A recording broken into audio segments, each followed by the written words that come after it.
All right, the time is 12:01. I think we will go ahead and get started. Just a couple reminders at the beginning. The first being that when you join, you probably noticed that these meetings are recorded. They're recorded for minutes purposes, and so we have the record to reflect the actions, any actions of the board.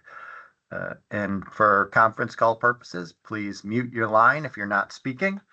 Please try to identify yourself and your organization before you speak. Again, that's easier to keep track for minutes purposes. If you are on the phone and logged in via web, please turn off your computer speakers to minimize any echoes. And the polling is generally reserved for board members, though I don't anticipate any polling this afternoon. So with that, we have called it to order. I will go ahead and call the roll. Cheryl Pishuba. I am here, Commissioner. I just wanted to let you know that I will be missing part of the meeting, during which time Dr. Conti has agreed to serve as my proxy for any votes. Perfect. Thank you. Megan Barber on behalf of Secretary Bogan. Good afternoon, everyone. Joel Hopkins.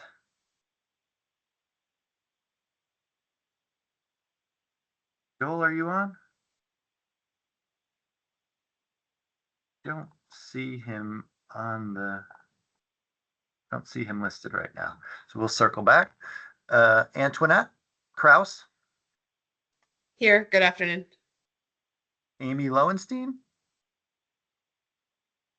Present. Hello. Okay. Alexis Miller. Hello, I'm here. Dr. Conti. Good afternoon, I'm here. Good afternoon. Carl Feldman on behalf of Secretary Arkush. Carl, are you on? Circle back there. Colleen Kavanaugh. I am here. And Tia Whitaker. Good afternoon, I'm here. Hey, Tia. Last call for Joel Hopkins. Commissioner, it's Joel Hopkins. Can you hear me? Perfect. Yes, we can. All right. And last call for Carl Feldman. We're able to join. All right. We'll keep an eye out to see when Carl is able to join. As most of you probably recognize, there was a name that I haven't typically called during roll call. Mr. Joel Hopkins with Capital Blue Cross was identified by the Senate Majority Leader or the Senate President to take up the former spot of Frank Fernandez. So we'd like to welcome Joel to the board. And Joel, I'll give you a couple minutes to introduce yourself to the group. Sure. Thank you, Commissioner. Sorry that I'm doing this by audio only. I had a previously scheduled board meeting in New York that I walked out of, so I'll be in the car for the call. Just real quick by way of introduction, I have been in the industry for, I think, 36 years now, 10 with Aetna, and then I went into private practice with Saul Ewing for 22 years in the insurance practice group. Then I came over to Capital Blue Cross as the general counsel right at the start of COVID. So interesting transition there, but happy to take Frank's position here and very much look forward to continuing the good work that this board does. Very good. Thank you, Frank, and welcome to the board. And it looks like I see Carl on, so we'll go ahead. We have the full membership represented. I'm going to move on to the minutes. They were distributed, as you know, from Pennie's staff. So you all should have them in front of you. And I would be looking for a motion to adopt the minutes of our August 24th or August 8th, 2024 board meeting. This is Tia. I so move. Tia moves. Do we have a second? Antoinette, I'll second. Antoinette seconds. All in favor say aye. Aye. Aye.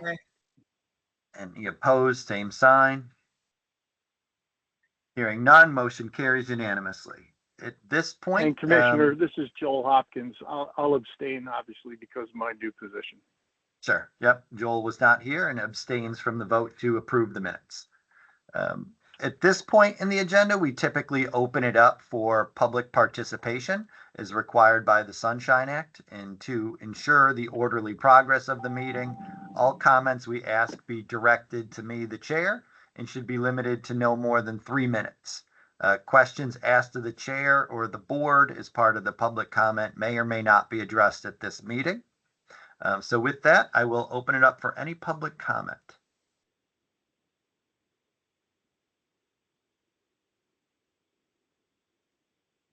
All right, hearing none, we will move right along.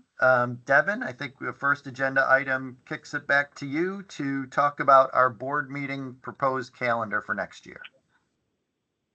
Thank you. Yeah, so it's our October meeting. So what we typically do is vote to lock in the meeting dates for next year for our 2025 board meeting. So we have 4 listed here that we have made an effort over the past couple of weeks to make sure they work for as many of you as possible. That first one, Wednesday, March 12th, would be ideally an in-person one where we would hope that whoever is able to make it in person would be able to do that for that session. That one's typically longer, and our more strategic planning meeting where we talk about the outlook for the rest of the year. So we would be looking to lock these in, and hopefully for that early March when we are hoping that potentially our new Pennie office space will be ready to have that meeting there, but we'll fingers crossed on the progress of the construction. So we would be looking to lock these in at today's meeting. And Devin, just March would be proposed to be in person, or would any of those others be in person? I'm sorry. We'd be proposing just to have March be in person for the longer one. I think if there's a discussion that people want to have around potentially identifying others as in person, we could work on that. That was the one that we specifically tried to find dates where people would hopefully be able to attend in person. That's great. And I think the board, we've had a number of discussions before. I think we have generally liked having the strategic planning or the early spring meeting in person because of those discussions. So I like the idea of in person. I'd like to be working towards getting another one in person. I don't know that we need to figure that out now, but kind of I think we have a good balance of conversation, but recognize also when we have it in Harrisburg, everyone has to travel but me. So I certainly appreciate that reservation as well. Well, now Joel doesn't have to travel either, so there's at least a couple of us. But any comments on kind of the schedule, the dates, in person versus virtual? I guess just real quick, it's Colleen Kavanaugh. Do we typically have the first meeting in March, or was it in February in the past? I didn't know if that was just a little bit later than we normally do. It is a little bit later, and that was due completely to scheduling. We looked at a number of dates across the last 2 weeks in February, into the first week in March, and ultimately had to go into the second week in March just for availability. Okay. All right. And then, Commissioner, I agree with your comments about in person. I'd be open to additional in-person meeting as well. Anyone else?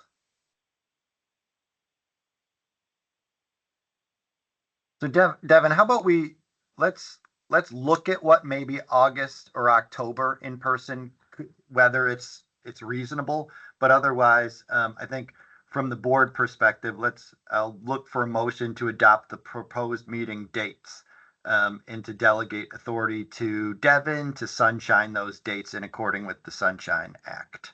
So do we have a motion to adopt the dates in front of us? It's Alexis, I'll offer the motion. Make it, whatever. Alexis moves. Do we have a second? This is Cheryl. I'll second. Cheryl seconds. Any further discussion? Hearing none, all in favor say aye. Aye. Aye. Aye. Any opposed, same sign. Hearing none, the motion carries unanimously. We will move right into Devin's Executive Director report. So Devin, we'll kick it to you. Great, thank you. So most of the conversation today will really be around the budget moving forward to next year, and also a broader discussion around the long-term outlook for our budget. But before we get into that, we have a couple of items we also wanted to talk through updates on. One is a bit of a later breaking item on the 2026 Notice of Benefit and Payment Parameters issued by the Centers for Medicare and Medicaid Services. It's a proposed rule and has a very short comment period. So I'll talk about that in a minute, and we wanted to share some of the updates from that and potentially issue a comment letter on that proposed rule. And then we wanted to talk through some open enrollment readiness. We are a week out from open enrollment eve, and so we are kind of nearing the end of all of our open enrollment preparatory activities and gearing up for open enrollment to go live on November 1st, next week. And then again, we will spend the majority of the time talking through the proposed budget for next year. So starting off, I wanted to provide an overview of the Notice of Benefit and Payment Parameters issued by CMS. It was issued earlier than usual with a shorter comment period than usual, but luckily the rule was also fairly light in its content. So we had a couple of items here that we would like to issue a comment letter on, and as with past board meetings, looking for support to be able to do that on these fairly high level various topics, and then have one item that we wanted to note for future consideration. So one that we wanted to talk through is that there is a proposal in the payment notice that would publicly release the state-based marketplace compliance report. So every year we have to submit documentation to CMS, going through each of the major requirements that state-based exchanges are that must adhere to in order to run a fully compliant marketplace. We report that to CMS along with several other documents, including a budget, as well as our required programmatic and financial audits that we have performed each year by an independent auditor. Those latter two, the programmatic and financial audits, are already public on Pennie's website. And the proposal was also, in addition to making public all of those documents, CMS was proposing to expand open enrollment data reports to include spending on outreach, including assisters, have some overview of eligibility and enrollment policies and practices, some elements of plan certification requirements, and other operational performance data such as call center metrics, like call volumes and wait times and website visits. So we, in general, are supportive of this type of transparency. There are, we are interested in providing feedback more specifically on what we think would be most valuable for those metrics. I think what is proposed really covers a lot of information that either is already public or if it's made public wouldn't necessarily be that helpful in meeting their stated goal, which is to try to provide some transparency into performance of state-based exchanges. And what they have also said verbally is on the federal exchange level as well. So I think we would provide comments generally supporting efforts at transparency, but also maybe suggesting specific metrics to focus on, perhaps instead of making it all public, trying to focus more on what would really provide provide suggestions on what we think would provide the most valuable comparison across different exchanges. We think this could be interesting for us as well to be able to see and have a little bit more information about what the federal marketplace is doing and other states. So it, again, generally be a letter of or comment of support, but with some recommendations about where we would suggest they focus. As written, it seems more of a kind of put everything out there and see what happens, and we think a more target approach might be more valuable to people looking at this information. And Devin, the metrics that we'd recommend are those in these top two bullets? Kind I of think call it would center be metrics, encouraging. outreach spending, and that sort of thing. Yeah, I think what we would want to say is we recommend that they focus more on those operational metrics than necessarily publishing things that are already public or the compliance report, which is up to this point been more directly with CMS. It doesn't really have that much useful information in it. So I think we were wanting to suggest that they focus more on those metrics that would be interesting and more valuable to the public than maybe hiding some of them, or not hiding, but with a barrage of information, it might be harder to pull out some of those more useful metrics. Sure. Okay. There was also, also I'll just go through the rest, and then if there's questions or comments, we can talk through each one. The failure to reconcile proposal, again, this is one that has been modified for this upcoming open enrollment, where in the past was sort of based on 1 year of people not reconciling and filing their APTC at tax time. And so the current standard is that for anyone who has had 2 consecutive years of not filing, that the APTC would need to be removed moving forward. So we are prepared to implement that starting this open enrollment. We're starting to provide that warning, this open enrollment, and starting to implement that for the 2-year standard. So the new proposal here that CMS is suggesting is really about noticing the consumers and requiring a direct or indirect notice to consumers. So we're already compliant with this.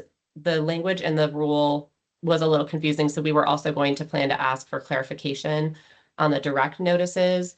So we were generally going to provide a comment in support, but also ask for some clarification on the intent behind some of their policies.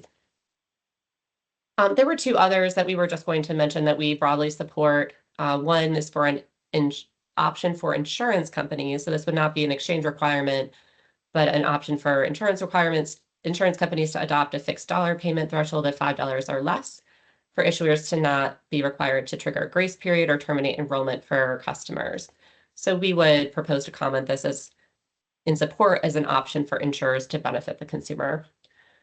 There also was a policy to codify the option for brokers or assisters to file appeals on behalf of applicants, and we support that proposal as well.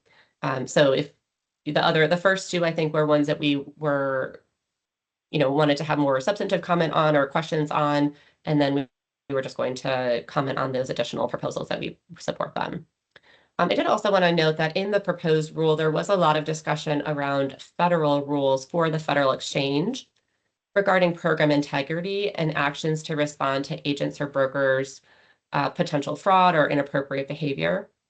So these provisions do not apply to Pennie as a state-based exchange, so we were not planning to comment on them, but we did want to highlight them because we do think a lot of the specific actions laid out by CMS for the federal exchange could potentially be something we'd want to consider in the future, adopting a similar approach or kind of our own framework for how we would approach those issues. So just wanted to kind of more flag that as a topic that's gotten some attention. We were not proposing to actually comment on it in this letter, but just wanted to share that for awareness. Devin, one question, and I see that Colleen will also have a question. On the broker or assister appeals, I assume it would require the broker or assister to have the acknowledgement of the consumer they can't just file appeals without a consumer being part of that process, right? Correct. Yeah, I think the intent would be to have a form that a consumer would actually fill out authorizing the broker or assister to work on their behalf. Okay, that makes me feel better. Colleen? So just a question on the failure to reconcile piece. Do you know if any of that would include data out to carriers so that they understand who's potentially at risk? Because if that one only applying to federal, that would apply to everyone with APTC, right? Like we don't get to choose since that's given by the government. I'm assuming that one would apply, whether it's a state-based or through the federal, right? So I'm just wondering if there's any opportunity. Just back when we were federally facilitated, we would get reconciliation data to be able to also encourage people to reconcile whatever data needed to be reconciled so people could keep their APTC. So I don't know if that can be, I don't know if that's something that you would comment on or not, but I think it's in everyone's best interest for people, if they were to lose APTC, they likely would drop coverage as well. So I don't know if there's any opportunity to be able to share who's at risk so the outreach could, even if it's done by Pennie, or I don't know if you get the data, but that would be something I think might be worthwhile. Thank you for that. I would see if Rob, if you wanted to respond first to that, and then I can add it. Sure. So we definitely understand why it would be beneficial for the insurers to receive that information. I think there is a hesitancy because it is technically federal tax information. So under the Internal Revenue Code, Section 6103, it's very well protected, obviously.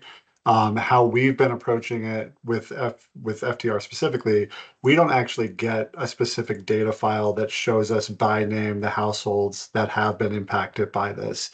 Instead, we receive, when we're doing our actual application updates, When we check with the IRS data, we will have an indicator code that will show that, but our system does not actually store the indicator code. It basically automatically triggers the update of their application to show that they have attested to having not filed and reconciled.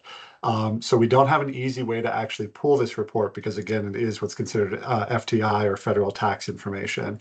And then how we actually notice these consumers is we send them not just the FTR population, but another population who has expired income consent, a notice that's basically giving them the information.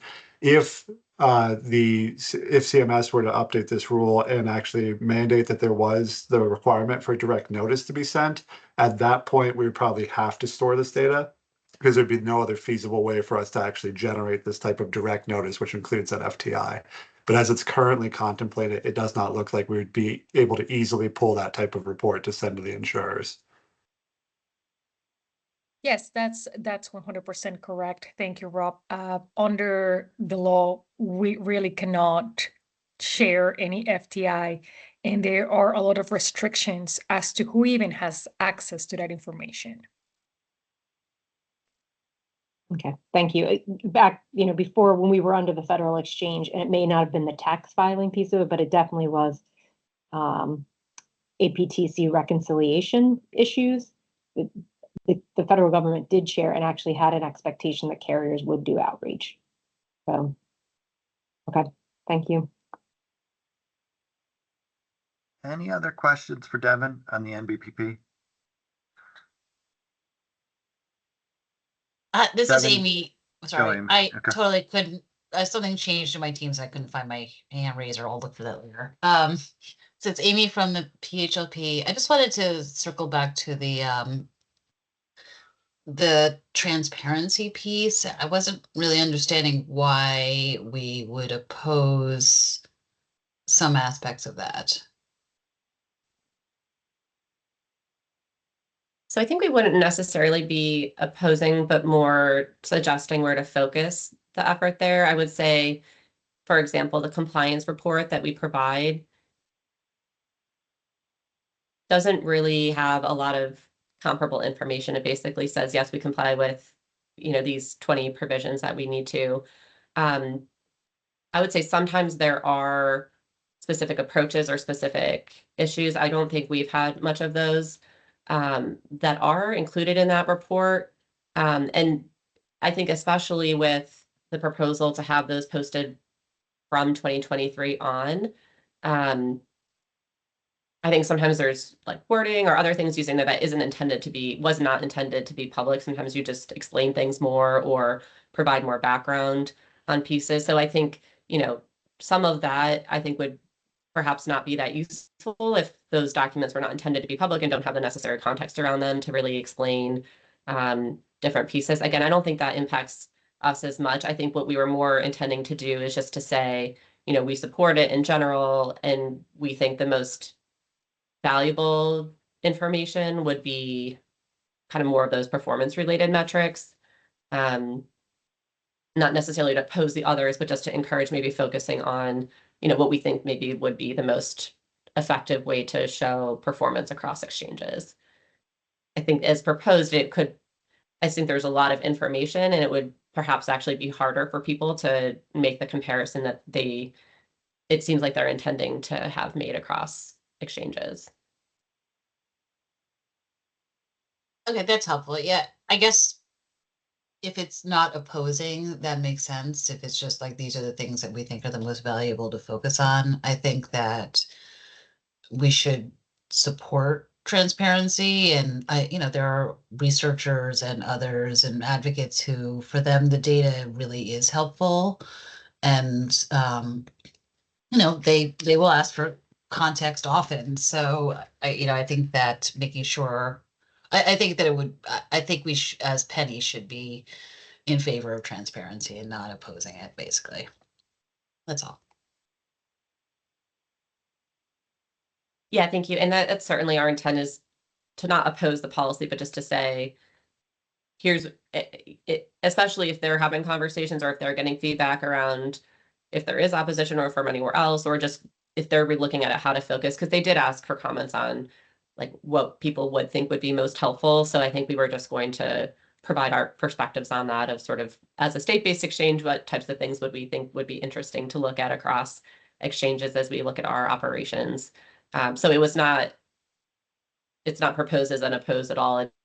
We support it. Here's what we think would be most interesting and most helpful to focus on if they ultimately get to a point where they're making decisions around what to include and what not to. Got it. Thanks. Any other questions? All right, and Devin, from a process standpoint, we will see the letter that goes out before it goes out. Haven't we typically drafted it, then shared it with the board before submitting? I think in the past from here we've drafted it and then shared it right before we send it. I think there hasn't in the past been sort of a back and forth on the content, but the deadline is pretty quick. So I think it's November 12th that we need to submit comments by. Again, it was a 30-day comment period, so much more quick than usual. So yeah, I mean, we are happy to share it, and then maybe with a couple of days, if there's any kind of showstoppers in there or anything like that, we can make those adjustments before submitting it. Yeah, I think that would be great to be able to just take a read before it goes. So with that, seeing no other hands, I would look for a motion to authorize the executive director to submit the comments to the 2026 Notice of Benefit and Payment Parameters as outlined in the presentation today. Dr. Do we have Conti, that so motion? moved. Dr. Conti moved. Do we have a second? Colleen, second. Colleen seconds. All in favor, say aye. Aye. Aye. Aye. Any opposed, same sign. Hearing none, the motion carries unanimously, and we will move back to the agenda for some organizational updates from Devin. Great, thank you. So wanted to share some updates as we move into open enrollment. So one piece in particular is that we've, over the past several months, done a lot of surveys and in-person focus groups to better understand the perspectives and wishes and desires of the uninsured, as well as current enrollees in Pennsylvania. And this is really to inform both our upcoming open enrollment efforts, but also our longer-term outreach efforts and long-term planning for how to reach the uninsured. So we're going to share some of the findings from some of those focus groups. We found them to be very interesting and thought you might find them to be interesting as well. We also, as I mentioned, are wrapping up our preparatory activities for our 5th open enrollment period, which is starting next week. And we did, just in the last couple of days, wrap up our auto renewal process. So we'll also be sharing some findings from, not findings, but some of the outcomes from the auto renewal process. And we have also fine-tuned our outreach plans that will be in place, building on what's worked in the past and really leveraging that for this open enrollment. So we're going to talk a little bit about those plans as well. And they really entail both broad-based marketing, but also the counterpart to that on the local level from our outreach team and the assister network. And then we'll move into the long-term budget. So to talk through some of the findings that we've had on our focus groups, going to the next section, I'm going to turn it over to Chachi, our Director of External Affairs, to walk through the great findings that we've had from some of the market research we've been doing. Thanks, Devin, and good afternoon, board members, and welcome aboard, Joel. So yeah, like Devin said, we've been doing a lot of work on research for this year, and I've mentioned this in other calls and discussions, is that from the external affairs side, we've been kind of up to this year, always kind of in the reactive type of messaging or communication of building the marketplace, reacting to that, the ARP subsidies, the Medicaid unwinding, always kind of in reactive mode. So, getting together with our creative service vendor and our media buy vendor, where they've consistently been asking us, who's your target market? It's always been, well, Pennsylvanians that don't get coverage from work, not eligible for Medicaid, a little too young for Medicare, anywhere between 19 and 64-year-olds. And they kind of look at you with a blank stare of like, so everybody? And that's really where we're going on the proactive side of really identifying more specific target markets and a better understanding of our uninsured, because then we, just taking age wise, you can be able to split up 19 to 64 maybe 4 or 5 different times, and that messaging could be different based on psychographics and where those folks are in their life. So this is part of a multi-prong market research. Very exciting stuff to finally dig into and to be building out personas. This was basically our first step of the digital survey of 600 uninsured.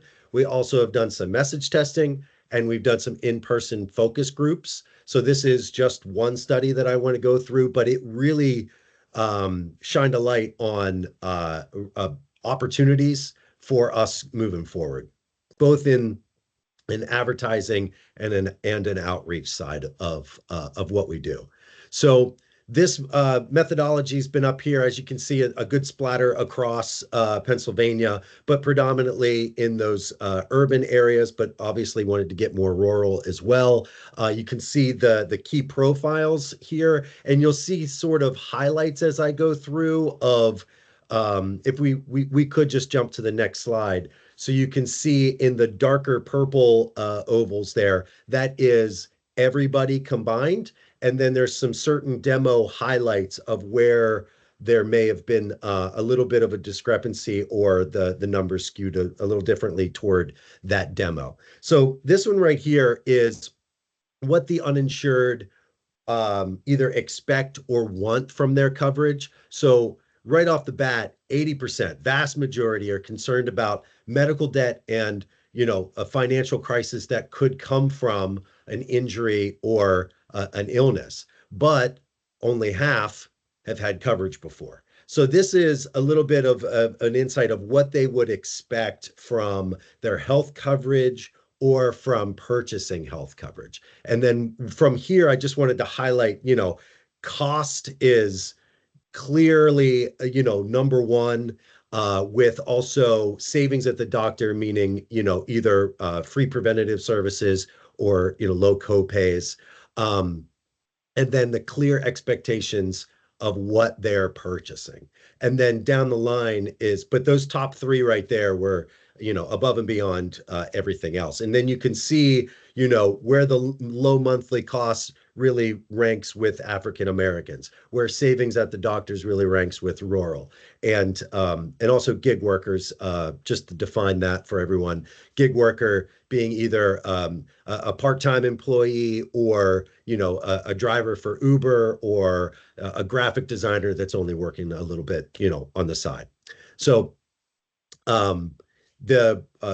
we can jump in, and what I'm going to do is almost kind of take a little step back into the next slide, where we're talking about the reasons for being uninsured. Again, cost, right there at the top, but also the lack of awareness of like where to start, or willing to take that chance on not getting sick or not getting injured. Excuse me, just coming out of my typical autumn cold. And then down the line as we go, some different highlights there of the application process is a little too overwhelming, not clear on what is covered and what is not. So there was a lot of reasons, but again, those that top one being too expensive. Jumping into the next slide. This one is more around the awareness of Pennie. So overall, 30% of this uninsured sample have heard of Pennie. Those that were aware, many could correctly identify that we're the connection to health coverage, but whenever it starts getting into more of the specifics, it starts to drop even more from there. So this is a little bit of a highlight of, again, what folks are looking for from their, or what they know about Pennie, and, and what they're kind of expecting from it and what they know. So jumping into our next slide. This is more of what would motivate the uninsured to look into it, to actually enroll in health coverage. 46% want more savings. Again, cost is up there as well. And then just in the parentheses there, again, more of those demo highlights. With 61% of the rural participants wanting more savings. Then 34% are looking for more personal help, local professionals, either assisters or brokers to kind of walk them through that process. Again, another demo outlier, 55% of African Americans are looking for a little bit more hand holding. And then 31% want more info on what am I purchasing? What's the value here? What specifically am I getting for this health plan? And then again, 45% of African Americans are looking for that. Jumping into the next slide, and I think that this one is really like the one that jumped out the most for all of us, is the dark purple is what the uninsured want. And the light purple is what they know that Pennie provides. So you can see that 78% of those surveyed think that it's important to have access to preventative services like vaccines, birth control, and routine checkups and screenings. But only 44% of them knew that health plans sold through Pennie provide this. So we've got a large gap there to try to squeeze. And then again, concerned about exorbitant costs that come along with, illness, injury, an emergency. They're concerned about that medical debt that comes from it, but only 35% are aware that the plans on Pennie will protect them from that cost going too high. So really, this is what I have kind of burned in my brain as the biggest opportunity for Pennie, that if we're able to shrink that 34% and shrink that 45%, we're going to be able to reach more of Pennsylvania's uninsured. And jump into the next slide. You know what? Let me just pause right there and see if there's any questions or reactions. Go ahead, Dr. Conti. Yeah, so one, thank you for this. And it's very true. I work at a free clinic and I chair the board, and cost is absolutely the number one thing that prevents patients from getting this. In the jump from when they come to the free clinic to connecting them to Pennie, to them actually understanding it, is huge. And so focusing on how do you capture and eliminate the knowledge gap of what Pennie is and what's available to people is absolutely something that, we can do and should do. Thank you, Dr. Conti. Any others? So some of our key takeaways here is like, all right, well, great information, Josh. What are we doing with it? I think our main focus and what we've determined, from Pennie and from our vendors, is that our main focus really needs to be making more Pennsylvanians, specifically the uninsured, but there is a chance that all Pennsylvanians could experience Pennie at some point in their life.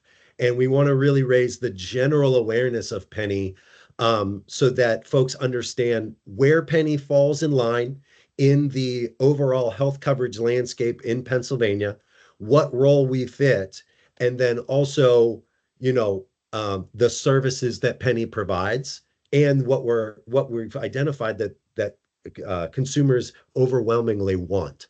And I don't think that anybody would disagree that this is going to take a long time to shrink that 34%, to shrink that 45% is going to take a multi-year, multi-pronged approach to closing this gap. And that is really like where our focus is now, of like, how long is that going to take? What tactics are going to be best for that? But it really gives us a guiding star of where we're headed for our marketing and our outreach.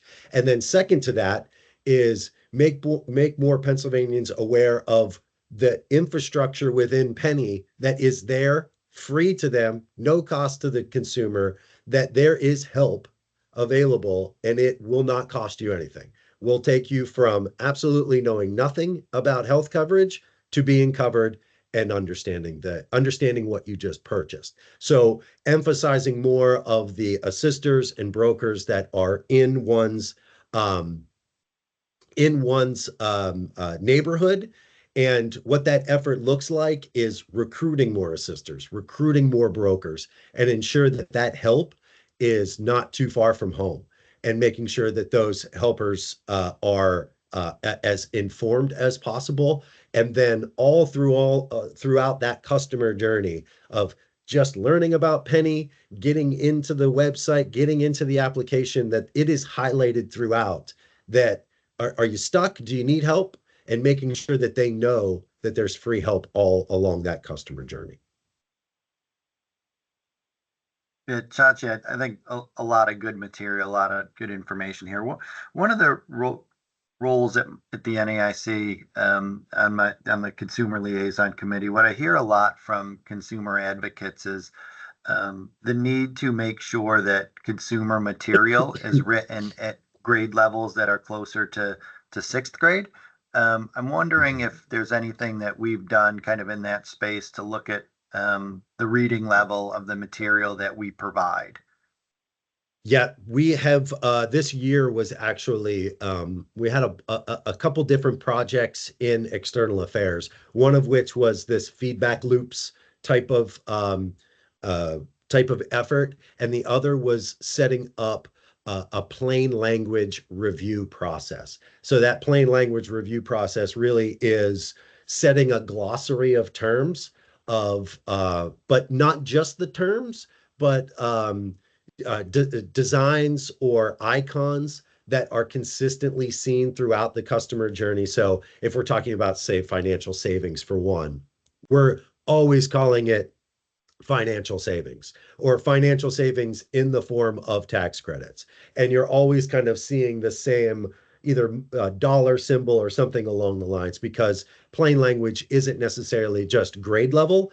It's being able to see it once and comprehend it. So we've set up that process, and we're diving a little bit deeper into what that looks like into operations, into policy, so that when anything that we create is kind of being filtered through that plain language department, so that no matter who is the audience, whether it's a broker, a sister, the customer service reps, or a customer or consumer, that they're all kind of speaking the same language. So that's certainly definitely been part of it too, it's great to be able to explain this in an advertising or an outreach side, but the language itself needs to be plain as well. Yeah, I think that's really great. Excuse And me. one of the areas, Yep. just a second, Joel, one of the areas that I think is hard for us sometimes on the grade level is, words like insurance and deductible. When you get multiple syllable words, that increases the grade level. So I think, to your point, just kind of simplifying as much as possible is really important part of the process. Joel, go ahead. Yes, yeah, thank you, Joel Hopkins. I could not agree with this more. My 62-year-old recently retired brother, who's an anesthesiologist, not only did I have to tell him that Pennie was out there, he got on it and he called me back 10 minutes later and was like, what in the world am I seeing here? So if you take somebody like that who is overwhelmed and confused because they don't live in this day-to-day, they don't speak the language, they don't have that vernacular, I could not agree more with what you're talking about with finding that simplicity and including, you mentioned icons. I always use the example, people love the iPhone because there are pretty pictures that you press and a thing happens that makes sense to you. But that sort of simplicity is one of the most difficult things to achieve. So I applaud that you're going down this. I think this is absolutely the right course and necessary. And it's also one of those exercises that's never over. because as soon as you think you kind of got it and you're speaking at the right level, you've got to continually evolve to make sure you're not losing that messaging. Thanks, Joel. I really appreciate those comments, and I will say Chachi's team has done a great job kind of setting us on this path to have the language and the tools to start working on this. But we also have had similar conversations where it's going to take a while. You know, there's one thing about making sure moving forward we're using, you know, simplified language and trying to use different tactics to make it clear. And then it's also looking at all of the materials we've already produced, our notices, what's on our website, and really also over time, some of that's easier to change than others, depending on how intertwined with our system it is.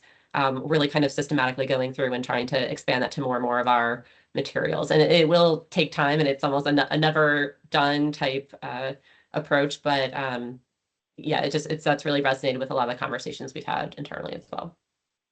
And Devin, I think obviously I can commit the department to working with you on any kind of future explanations, just even on the simplest of context. And like, we're trying to move forward in the transparency space. So we received or released our second transparency and coverage report earlier this week or last week, really looking in that space. All of our companies are now moving towards collecting demographic information. So I think that'll be helpful in the longer term in terms of kind of health equity and how that's moving forward. I just noticed an article in the Journal of the AMA, I think it was last month, that talked about differences in experiences of patients seeking free preventative care being significantly different based on your demographic. I mean, that shouldn't happen.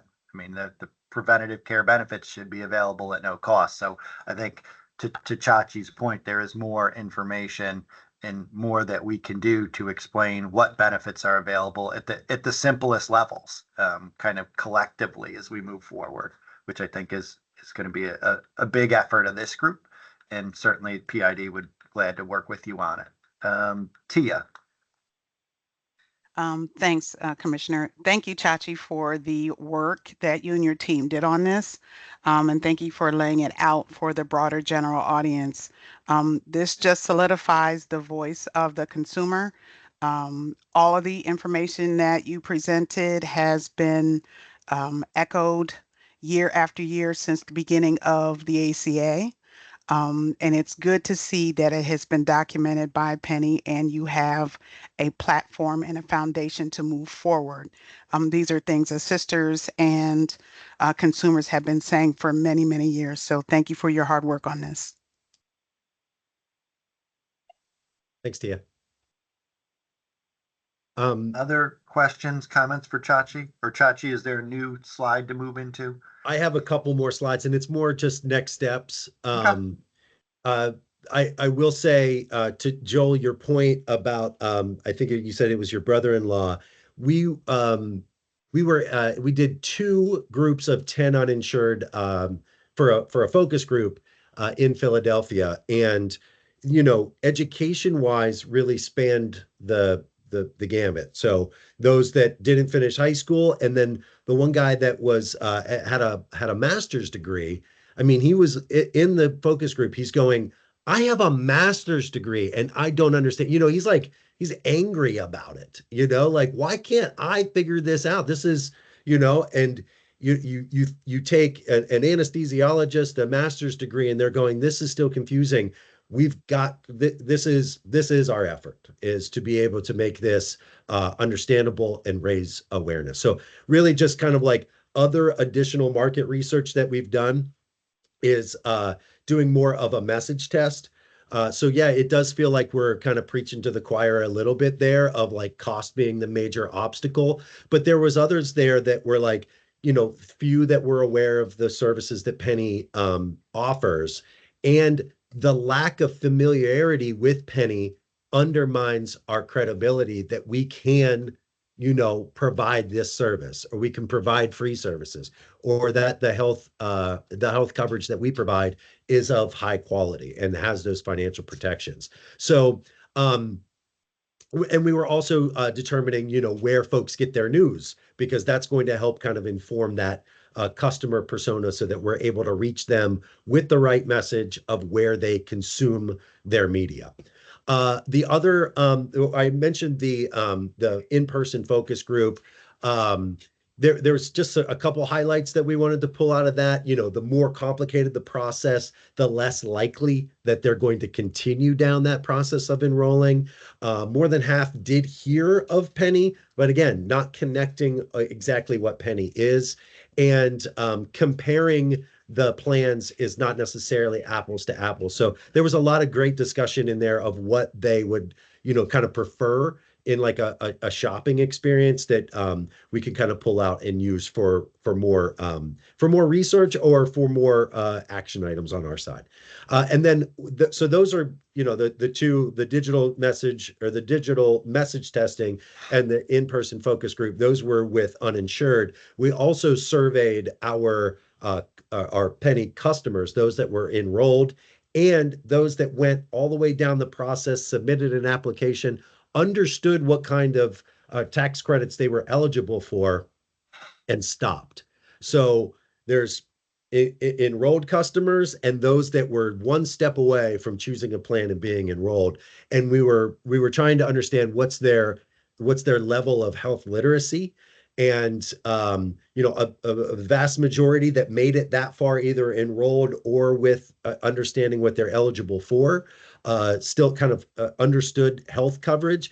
Definitely room for improvement for marketplace specific language like advanced premium tax credits, and then getting deeper into deductibles, co-pays, and that sort of thing. And then one other thing that we learned was that the Pennie assisters and brokers are vital in Pennie's kind of enrollment infrastructure. So just a wealth of knowledge, again, that we were able to take a proactive approach this year in really getting the data to best inform maybe what you said, Tia, that we already know, but now we know a little bit more of the specifics that we can use it to springboard our efforts. So my last slide is what's coming next. So highlighting what we've already done in previous slides, what's coming up throughout open enrollment. We're going to take some message testing and use our digital advertising as more of a way to test messages. So that's going to be able to, we're going to be able to judge that by clicks and conversions and impressions and, you know, what basically how those digital advertising work, or the more clicks and the more eyeballs is what's going to be seen more. And we're going to be able to view that. So that's going to just further add to our message testing and really using open enrollment to kind of A/B test. Also, with our creative service vendor, we're going to be building out customer personas and on those target audiences and key messages that resonates with those personas. That's what I'm hoping to bring to our March meeting to show that, hey, these are our personas, and then build out a better customer map of each one of those personas and how they first learn about Pennie and what's their motivating factors and also what is their barriers to coverage. And then we'll create some new creative and then test it against those personas and then get ready to launch for either a general awareness campaign and get ready for open enrollment 26. And as Joel said and Devin reiterated, is continually monitor and tweak as we go through. But I think that what we were able to do in 2024 here with all of this research is the foundation in which we need to be able to build our overall marketing and communications and drive our outreach strategy as well. Any questions on that part of Chachi's presentation?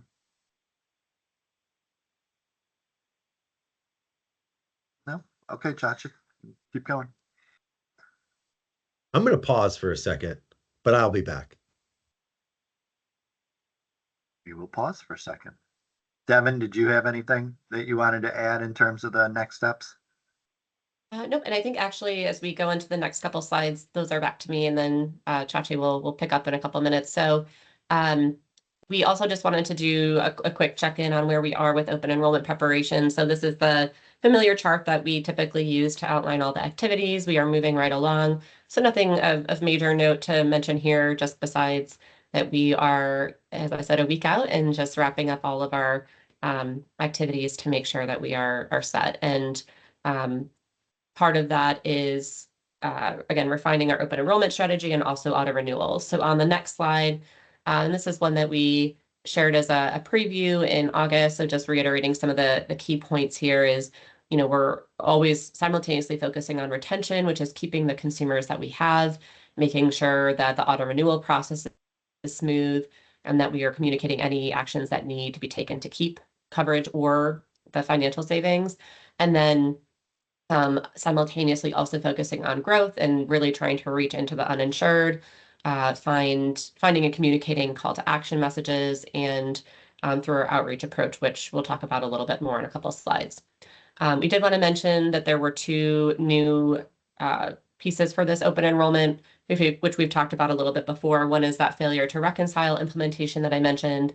And then there was the eligibility change that allows deferred action for childhood arrivals, or DACA population, to be eligible for financial help. That population is expected to be pretty small in Pennsylvania, but we do have the procedures in place now to allow them to become eligible.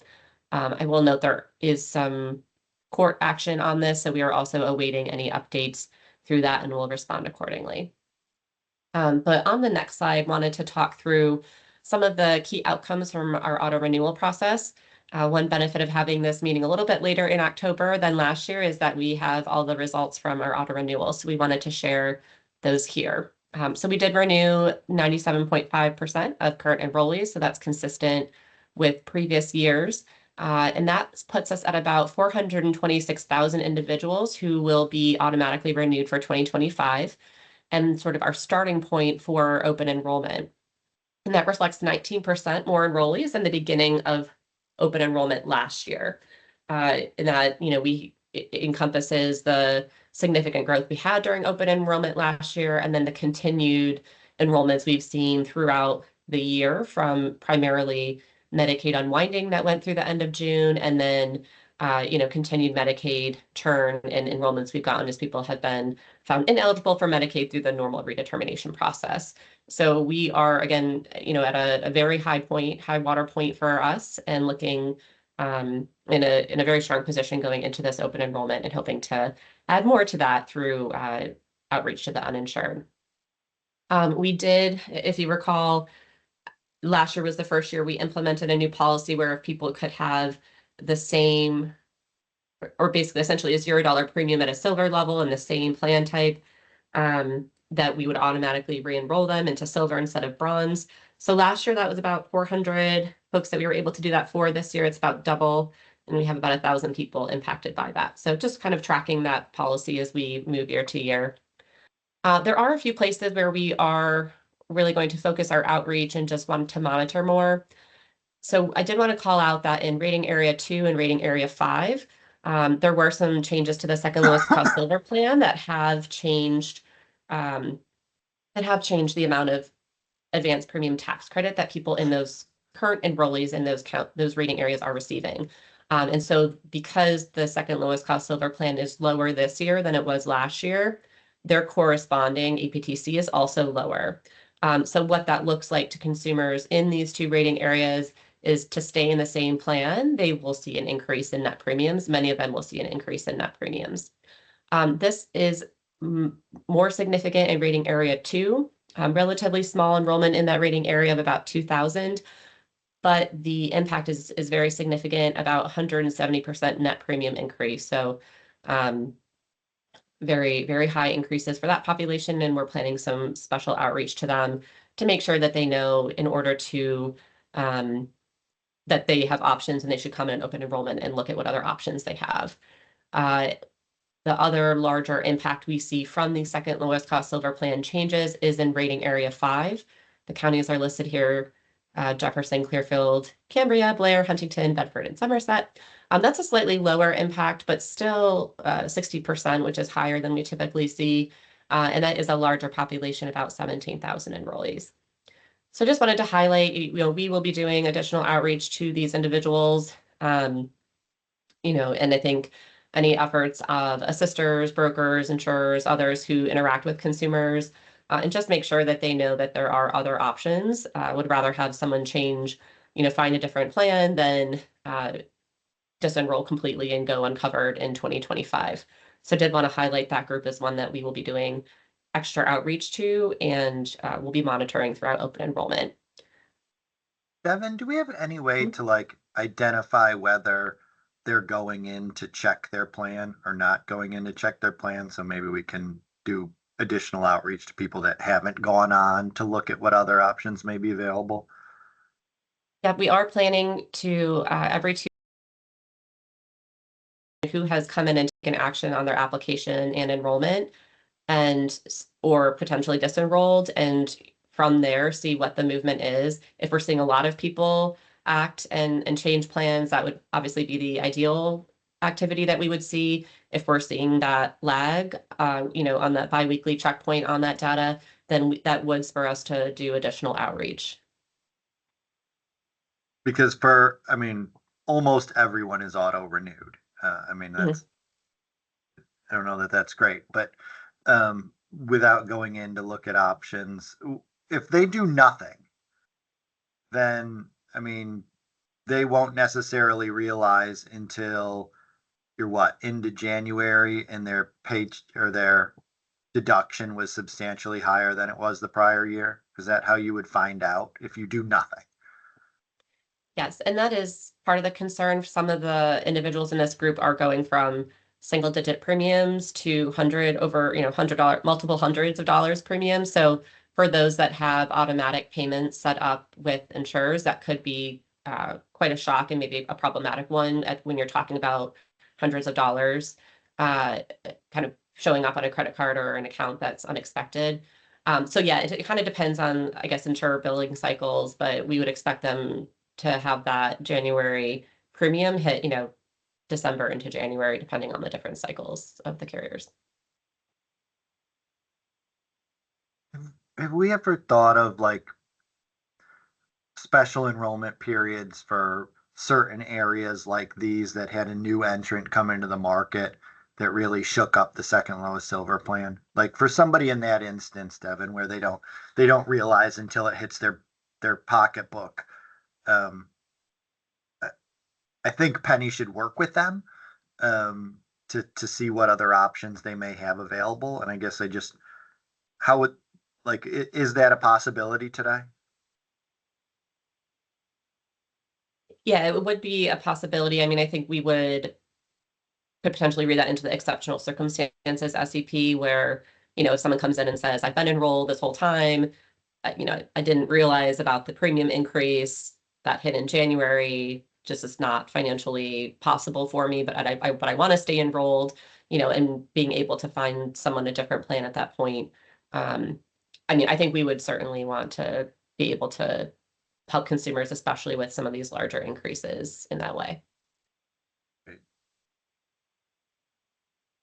Any questions from anybody on specifically that piece? I know there's a couple more bullet points that Devin wants to get to on this slide, but any discussion of kind of the impact of second lowest silver plan changes?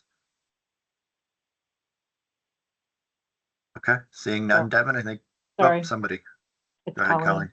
Sorry. So just on the question that you were just asking about the SEP piece of it, I guess, are you saying that would be on the consumer would call into Pennie and that would be granted?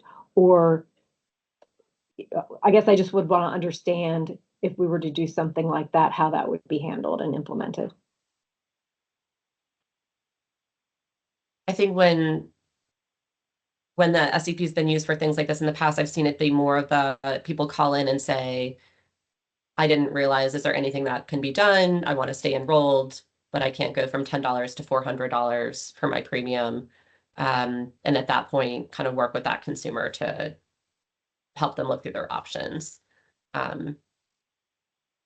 So I think it would be on that basis, not sort of a broad SEP, because many people hopefully will take action during open enrollment. Thank you. Other questions? No? All right, Devin, let's just move right along. Great. So we have a couple other groups that we're going to be focusing on. One is about 21,000 individuals who need to take action to regain their APTC, and this is typically because their income consent, where they allow us to automatically check IRS to verify income, has expired. It expires on a every 5 years. Some people can set that sooner, so it has a clock that expires. So that's about 21,000 individuals that would be renewed at full price. So there's a similar dynamic here where that full price would potentially be very shocking for people, but we also have a lot of outreach plans to them. And then there are about 4,000 households impacted by that failure to reconcile for 2025 coverage. So they would be renewed without APTC, and their action would be to come in to update their taxes in order to regain APTC. And then the 97.5 represents about nearly 13,000 who are just not auto-renewed at all. And they need to come in and to act to update their application and pick a new plan. So they would not have any coverage for 2025. Typically, we see this with people who have aged out of their parents' plan. So they've turned, 26 in the past year. And so we're not able to renew them on that coverage is the most common example for that.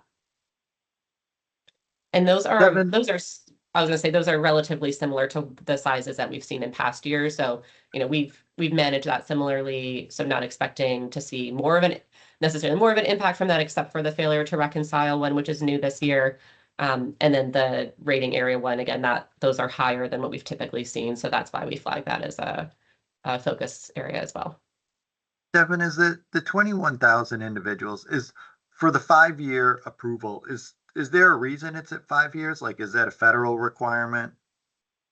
It's federal, and it's, okay. I think, intended to avoid situations where, people go 5 years without updating their application. It's sort of a prompt to get people to come back in, I think, from the policy intent behind it. Because anytime you come in and update your application, your consent is being updated. Got it. Colleen? Just wonder if there's any opportunity, this is all great information and obviously very impactful to the consumers that are affected. Is there any opportunity, and I don't know the whole process and how it works, but the information that gets to the carriers, like we're just getting, I think this week, what we call the bar files, I don't know if that's what everybody calls them, but the files that actually tell us what people's new premiums will be. So, not able to put these changed dollar amounts in to meet the required, renewal timeframes typically, don't know the folks that are going to be affected by APTC changes that then, so we're kind of playing catch up on the back end. I don't know if there's ever I guess more of just a question to look into, not looking for an answer now, but is there any opportunity to be able to get those files with the new year premium data to carriers any sooner so that we can all work together to make sure that consumers understand the impact to their premiums and actions that they need to take.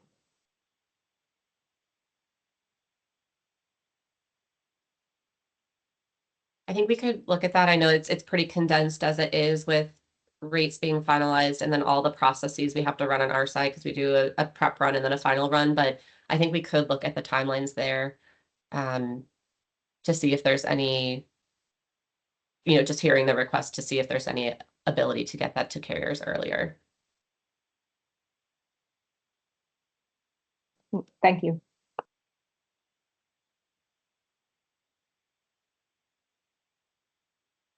Anyone else? Questions on this slide?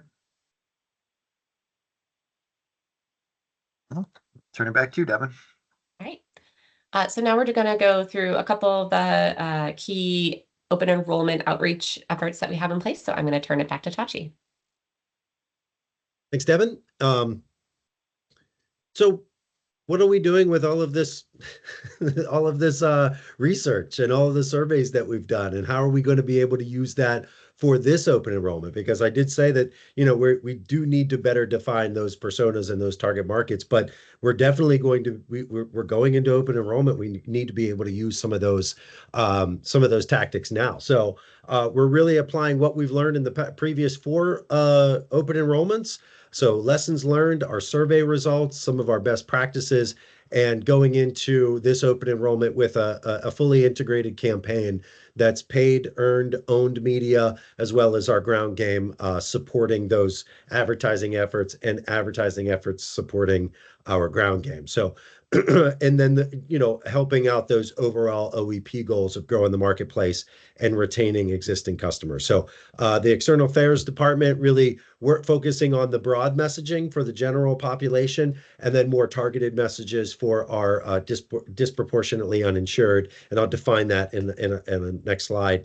And then supplement our paid media with that coordinated ground game, where our current resources are at now, and which is predominantly in the eastern half of the state.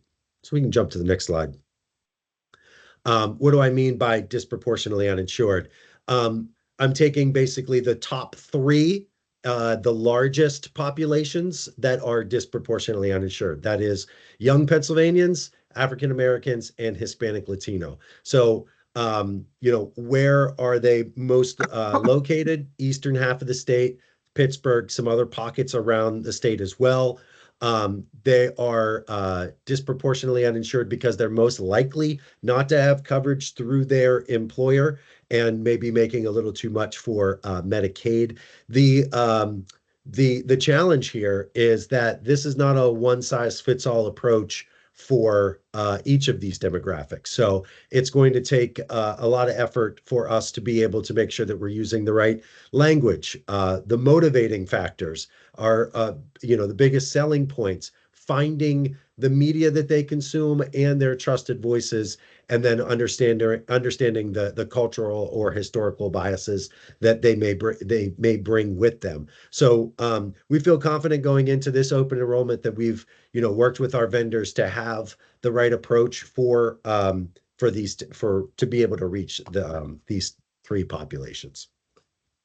And going into the next slide, what does that look like from a paid advertising perspective? So these tactics are kind of tried and true, have been our strongest tactics, and we're measuring that by clicks, by impressions, conversions, and also based on our customer satisfaction surveys. Where are they most finding out about Pennie, but also based on our analytics, what's making them click, what's bringing them into the website. So traditional wise, what you'd expect: TV, radio, billboard, print and transit.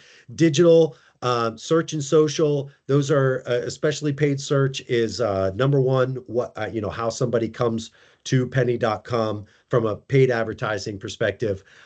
Content marketing will be used this year, and that's more or less creating content that is a little bit more engaging, a little bit more educational, so folks don't feel that they're basically being sold something, but they're actually learning something along the way. So think of something maybe like in an advertorial sense, or even a customer testimonial or an infographic, something that explains what this is more than just an advertising. We're going to use social media influencers, both on the macro and the micro level. So macro, think of, a Phillies or an Eagles player. Micro would be, social media influencers with a following less than, 75,000.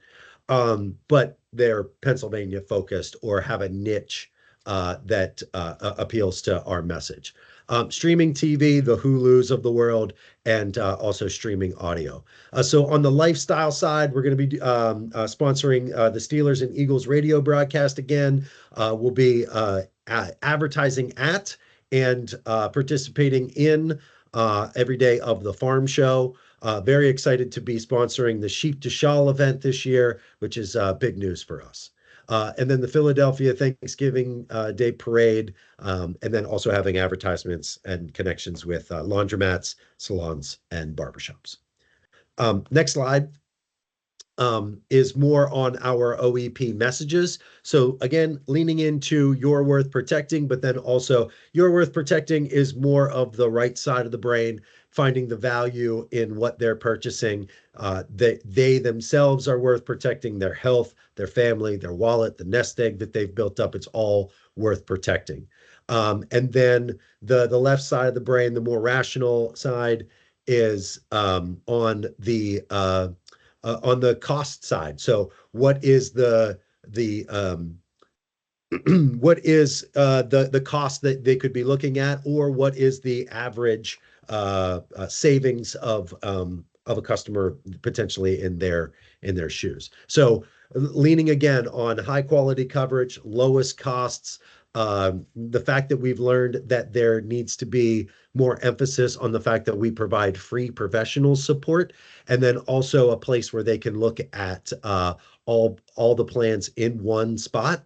And then also that protection from maybe a lower quality plan that doesn't carry the same high quality protections or scams, and reinforcing that we're the trusted official marketplace.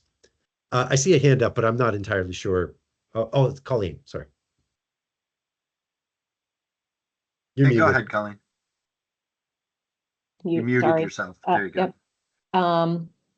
From the surveying stuff, it sounded like one of the other messages from an uninsured perspective was coverage for preventive care and contraceptives. Is that going to be woven into any of this messaging as well? Yeah, we were actually able to weave that into some of our like YouTube pre-rolls. So we were able to, again, we're going to do more of those, that message testing as we go through open enrollment, one of which is free preventative services and care. So that is, that's one of the messages that we'll be testing. And it's so yes, preventative care, apples to apples comparison of plans, and the fact that there's free professional support available. So it's one of those different messages that we'll be testing. Great, thank you. Mm-hmm. Any other questions? I can just keep moving. Keep going. All right, next slide. Just wanted to show off really on this is to have some of the advertising that will be in market. So bottom left is some of that big, bold, high level messaging that you'll see on our billboards, mixing up the messages there of open enrollments here. The digital ones will carry, digital billboards will carry the December deadline, December 15th deadline, then January 15th deadline. Anywhere where you see your journey or your one-way ticket, those are within subway transits, bus stops. Really the idea being with our marketing communications team and our vendors is like speaking to people where they are. So if they're in a subway station, really kind of giving them the imagery or the language that they're kind of already surrounded by, and then linking that over to Pennie. So just a kind of a brief glimpse on type of colors, design that we'll be rolling out for this open enrollment. I think I only have a couple more slides. The next one is talking about more of our outreach side and how that's going to support the paid advertising and vice versa. So again, our current resources staff, our sister network is predominantly in the eastern half of the state. Not completely, but yeah, we definitely have pockets everywhere around the state.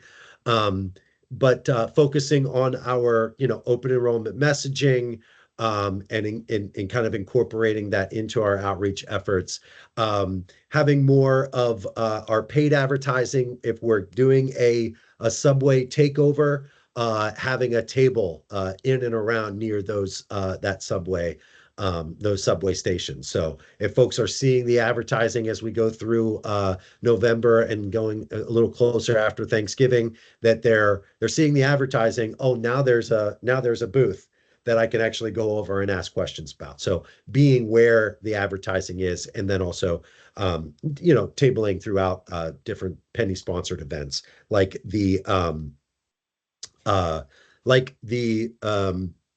sorry, like the Thanksgiving Day parade and those types of and farm show where you would see our advertising, but then, oh, here's somebody that I can actually talk to.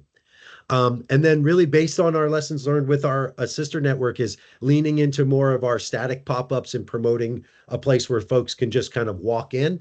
Another thing that we learned from our research is that Hispanic Latinos are more apt to maybe not set an appointment, but are looking for some place to walk in. So, our Pennie outreach team will definitely help emphasize, and advertising help to kind of promote, this isn't something that you necessarily need to schedule, that you can most likely just pop in. Next slide. More of that a sister network and also our outreach overlap is down there at the bottom. Those are some of our static pop-up sites. Will be present each day at the farm show. Events are scheduled now, but they're still kind of rolling in as well. You can see that full list over at the website and on our event calendar. But I just wanted to pull out some highlights. The farm show, the subway takeover in Philadelphia, and then weekend long enrollment events at different supermarkets across Philadelphia.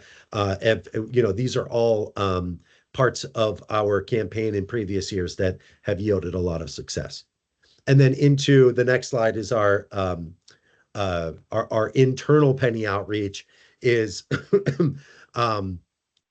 connecting and building out different partnerships with local community, finding trusted voices, building out and coordinating better with our sister network, and then strengthening our broker connections and resources. Just some highlights that, October alone, we were very busy,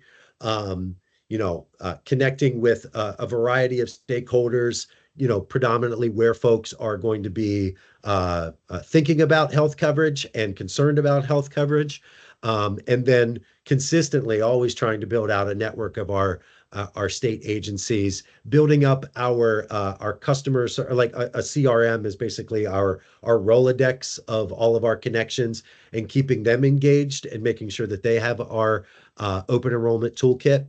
And then continually advancing our broker recruitment and diversification efforts, because another part of our external affairs project throughout this year was continuing and expanding out that program, but also setting up a broker demographic survey, because we were able to then go to brokers and say, here's your opportunity. There are this amount of uninsured, and they fall into these demographics.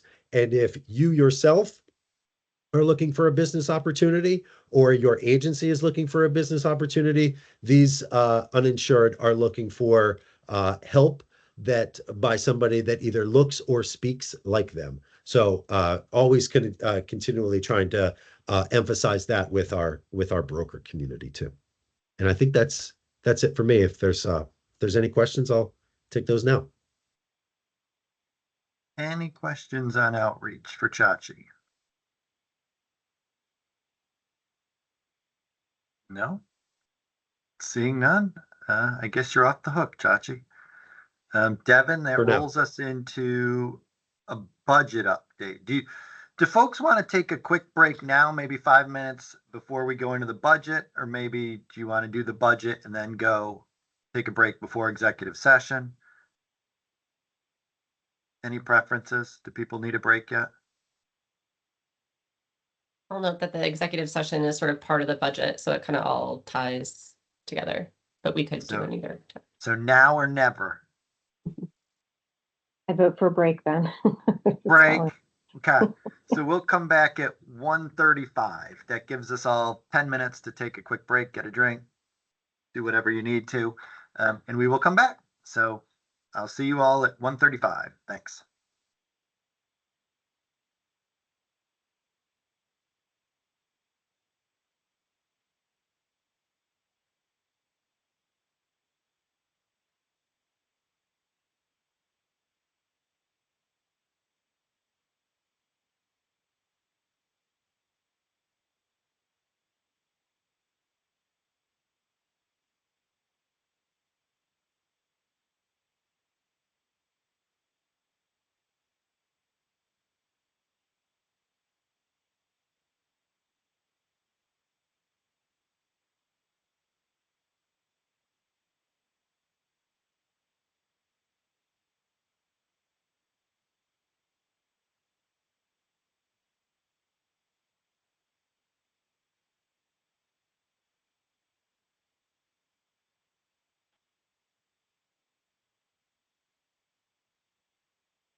All righty. Hope everybody is stretched out, etc., etc. It is 1:36, and I think we will jump back into it. So, Devin, I think we're going to go right into the proposed budget for 2025. Great, thank you. So we wanted to talk about the calendar year budget for 2025 and our proposal there, but we also wanted to look at kind of where we've been the past few years and where that sets us up to for sort of a longer term budget discussion. So wanted to provide a little bit of background around where we've been the past few years and some of the dynamics we're keeping in mind as we enter into our 5th year of operation. So during the first 4 years, we really saw a lot of uncertainties around COVID impacts and related federal policies. Pennie did a lot of the development during 2020 and launched for the 2021 coverage year. So really right in the middle of COVID, and had a lot of different changes happening because of that, with special enrollment periods and enhanced APTCs coming into play, Medicaid unwinding, or I guess before Medicaid unwinding, the policy to have people stay on Medicaid, regardless of income changes, were all sort of unanticipated factors that had a large impact on Pennie's budget. When Pennie was envisioned in the summer of 2019 with different projections, all of those components that had really significant impacts on the program really weren't on anyone's radar in middle of 2019. So a lot of those major program changes have ultimately had the impact of where we are now to be in a very strong financial position, with unique one-time occurrences that have created and added up to a carryover balance that, we'll talk more about as we go through kind of how we can look at using that moving forward. But one thing to keep in mind is that all of these different factors that have worked in our favor from a budgetary perspective, there is sort of a looming threat to a lot of that from a budget perspective with the enhanced premium tax credits. We talked a lot in the August meeting about the risks to Pennie enrollees if those enhanced premium tax credits are taken away. We do anticipate significant decrease in enrollment, potentially 30%. You could say more or less based on different data, to really try to guess what's going to happen when what people pay goes up by 80%. But either way, we think it will have a significant impact if they are not extended.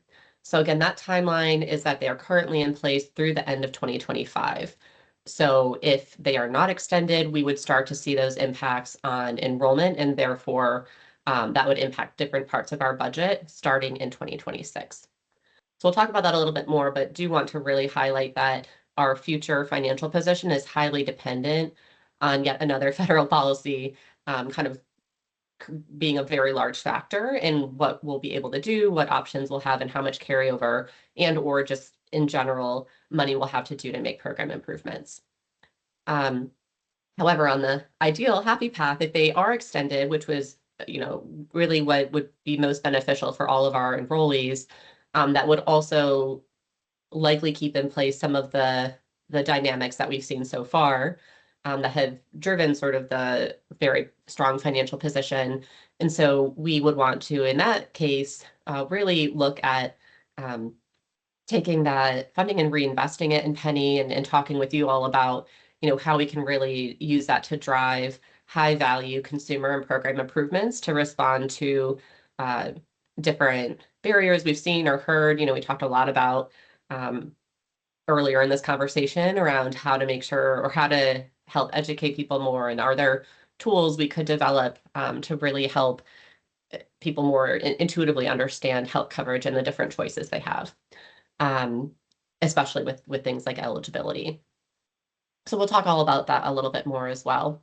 But specifically for 2025, which, we're going to talk about where we've been and where we're going, but ultimately out of this conversation, looking for approval on our 2025 proposed budget.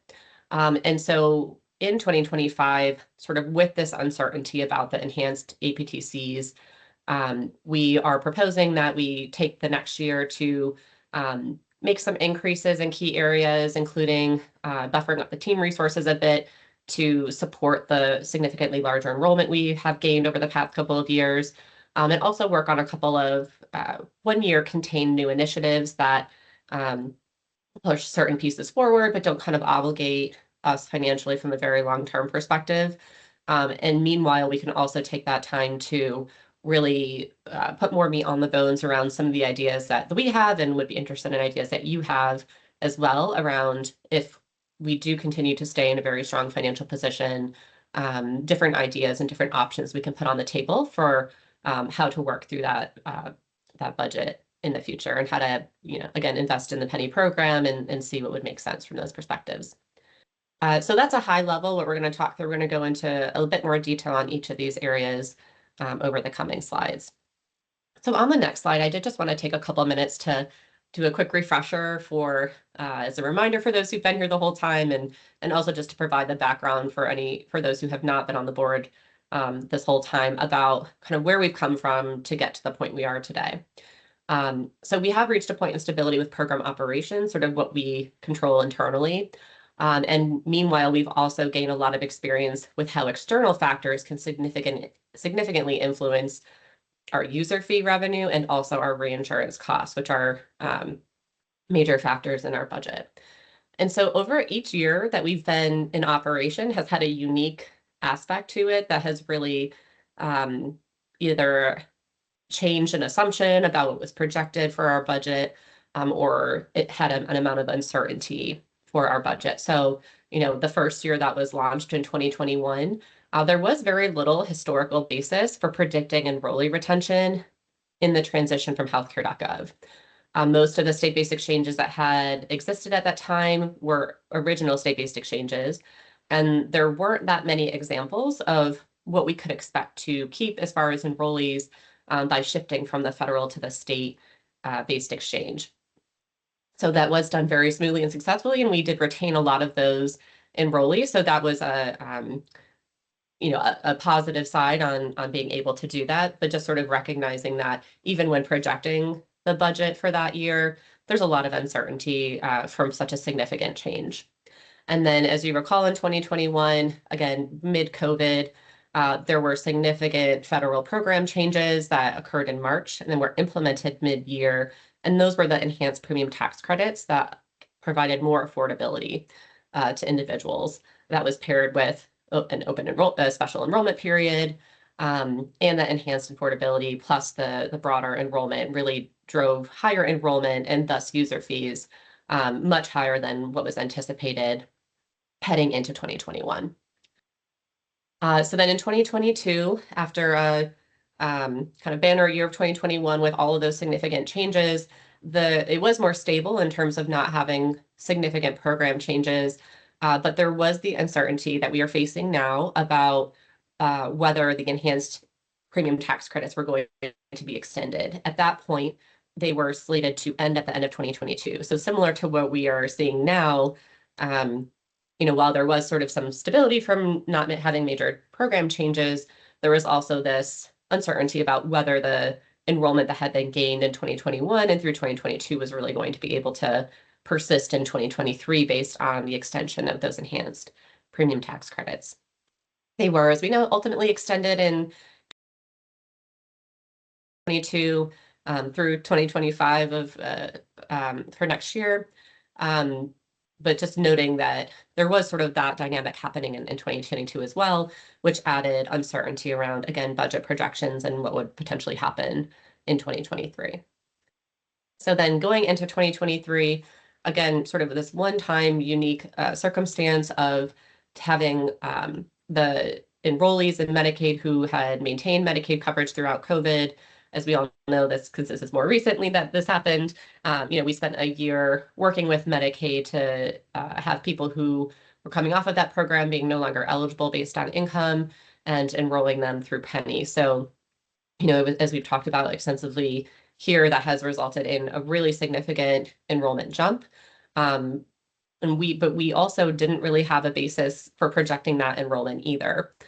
So we made our best guess, and I think we were pretty close, but there really was a lot of uncertainty with how much enrollment that would result in. And along a couple of these places as well, and we'll talk more about this, but also the impact on reinsurance payments. So as we know, most of our program budget is split between operations and reinsurance. So operations, as we've noted, we've done a pretty good job of coming in about where we were anticipating on the operational side. And then you have the user fees and enrollment, like I've mentioned, and then on the reinsurance side, that's impacted by enrollment, it's impacted by utilization, and it's also impacted by federal policies that they do tweak throughout the years, especially with the COVID impacts that, again, made it hard to predict what would be coming out from those payments. And what we have seen is that we've pretty much consistently come in under, some years more than others, on what we are expecting from reinsurance. So just kind of providing a little bit of the walkthrough of where we've been the past few years, because I think these dynamics will continue to play out as we look to the future, particularly with the enhanced premium tax credits extension, and what happens there, because a lot of these dynamics that have resulted in financial growth, if the enhanced premium tax credits are not extended and enrollment drops, we could see the reverse of a lot of these. So we could see, lower enrollment, therefore lower user fees, but also that impacts the reinsurance payment, and what would happen with that as well, which could contribute to more state obligation or stateside payments that go into reinsurance. So, as much as these policy changes have benefited us up to this point, again, there is that uncertainty moving forward from these federal changes that we don't have certainty on at this point, that could actually work in the opposite direction from what we've seen up to this point. So before we go into our current budget situation for this year, just wanted to see if there's any questions on kind of this look back summary. Yeah, Devin, this is Joel Hopkins. Can you give me a little bit more to help me understand the reinsurance side? So I'm with you completely on the enrollment, the increased revenue. I mean, I think I'm a little confused because it looks like your operating expenses came in under, which you kind of intuitively would think would be the opposite with increased enrollment.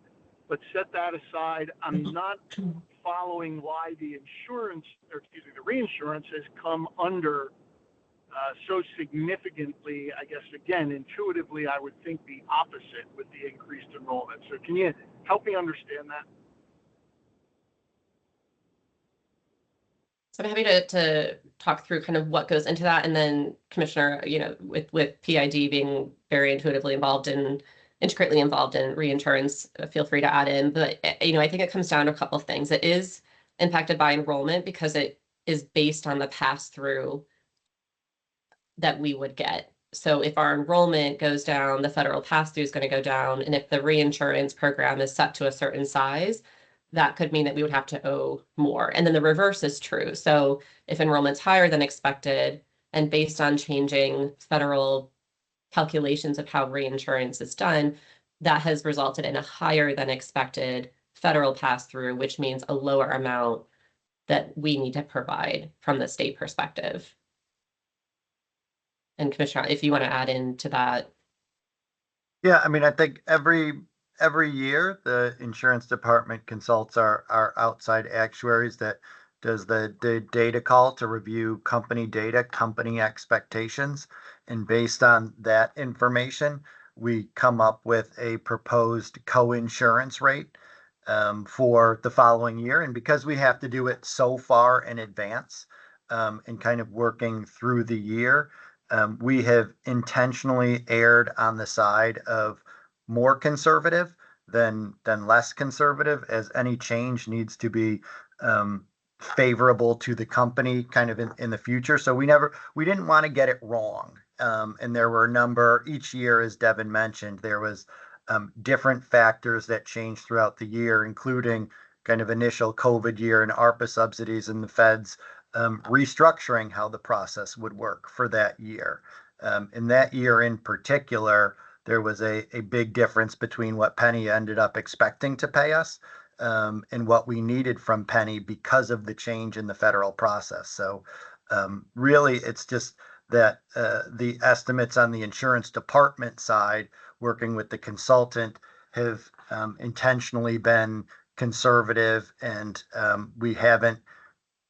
there has been kind of a difference in what we estimated and what Pennie builds into its budget several months after we start our process than what has ultimately turned out to be the case and what was ultimately needed the following year when it comes to payment purposes, which builds in the difference. And now we're trying to narrow that gap even more, going on a go forward basis. And that's part of why we modified the co-insurance during the filing process this year, was to boost what assistance we thought could be available.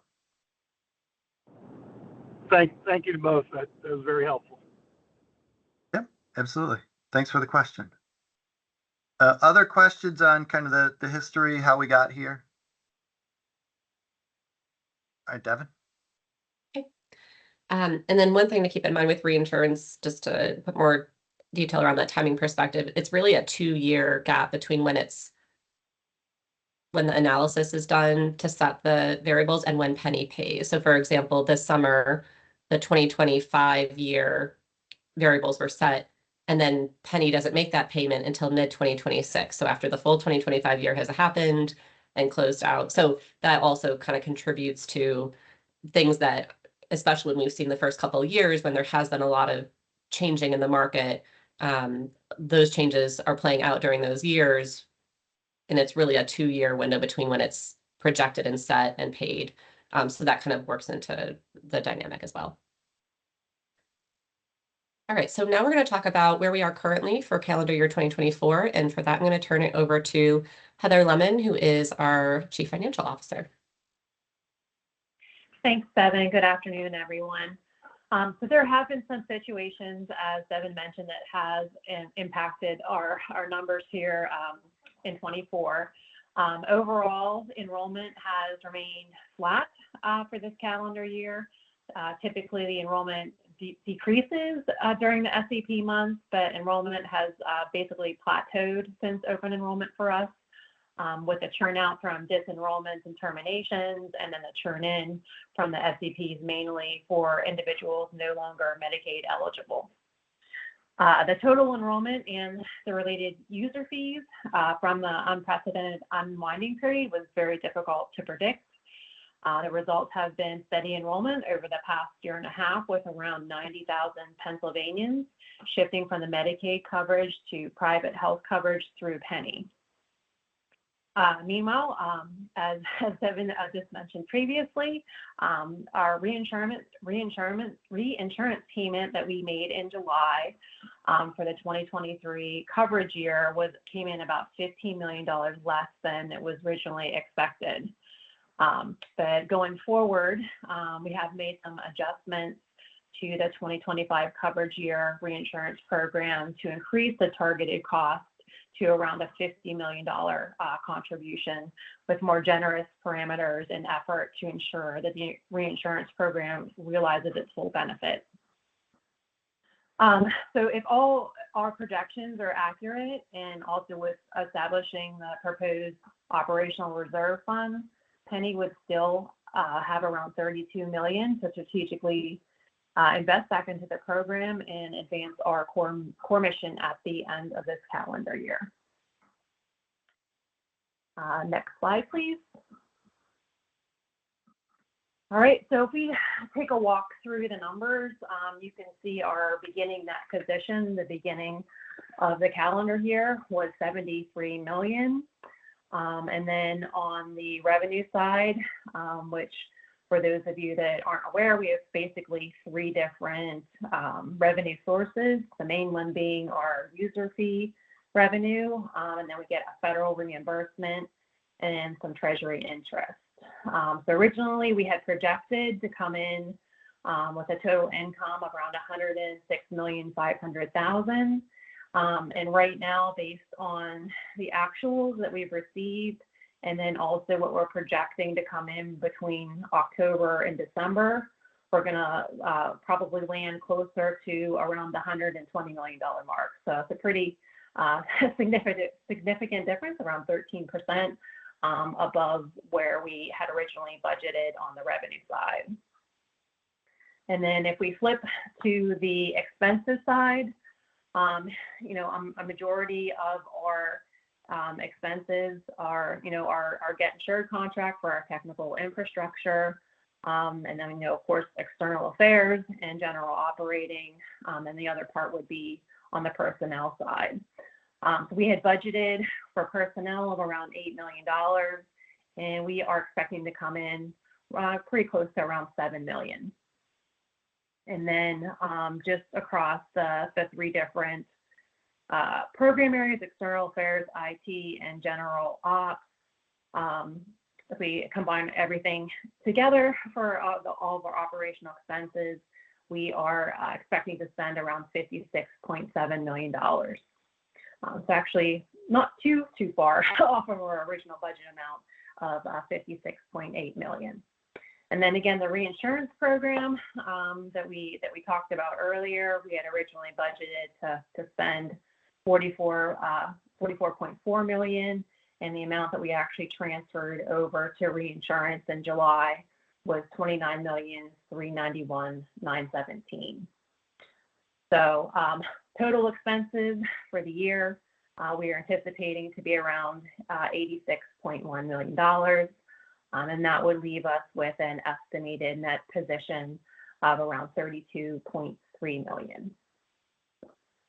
Any questions on the 2024 estimated numbers?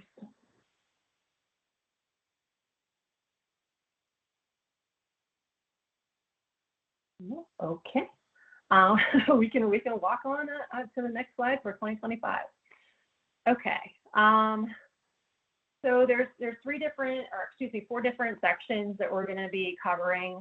One being the budget projections, the operating reserves, our overall operating costs, and then program investments. Next slide, please.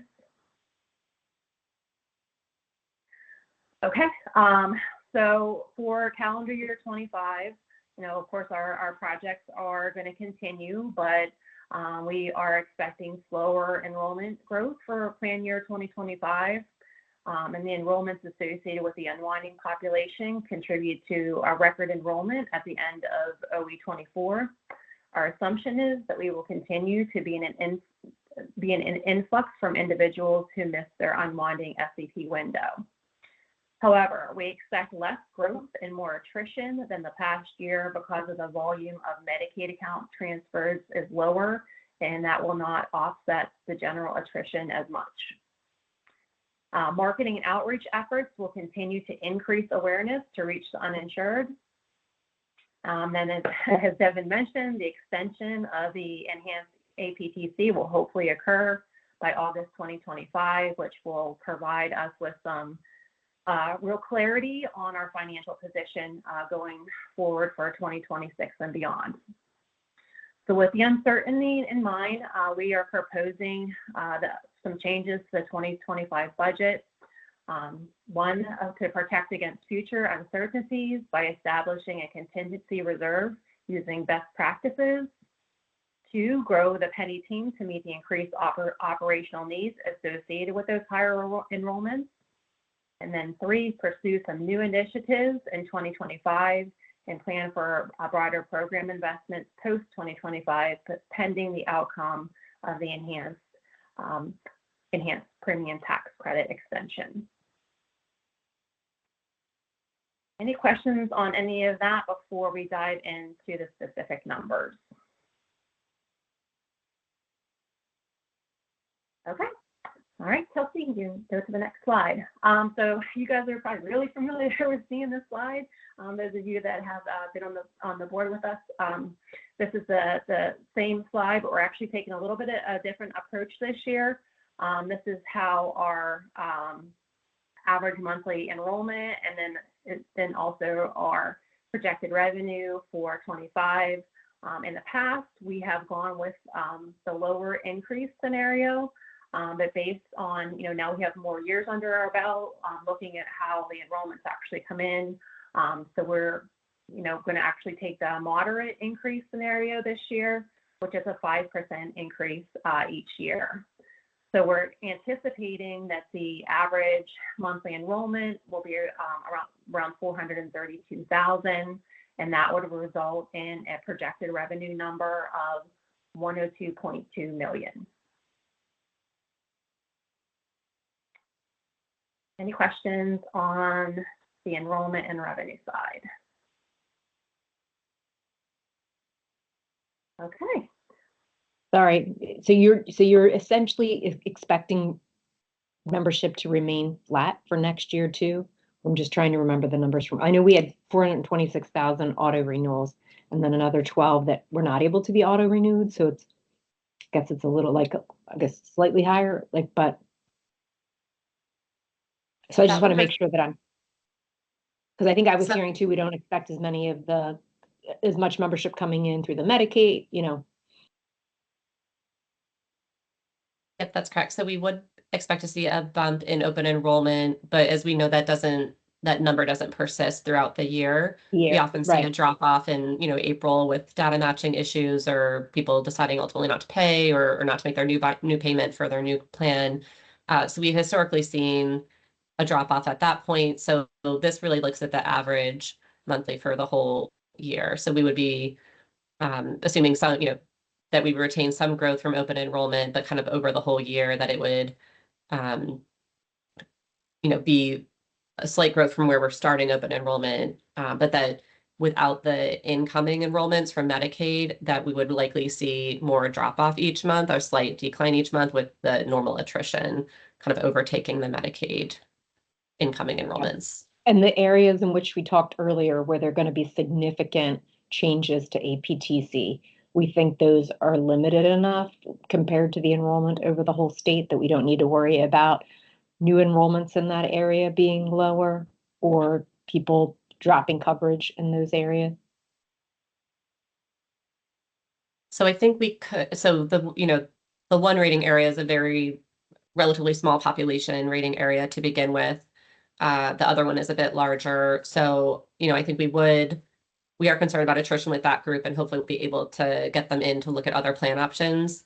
But I think that may not have a significant impact. It could have a marginal one. And then I think that is a good point around new enrollees, although I think it really depends what people are looking for, because the second lowest cost silver plan going down means that some plans are still, around what they're paying now. It's just maybe not the plans they're used to seeing or the plan that they're currently enrolled in. So I think we'll have to see how that plays out from an enrollment perspective. If, people have strong preferences for certain types of plans and whether they think they're able to find that with the market changes or not. Any network differences that may drive plan choice, right? Okay.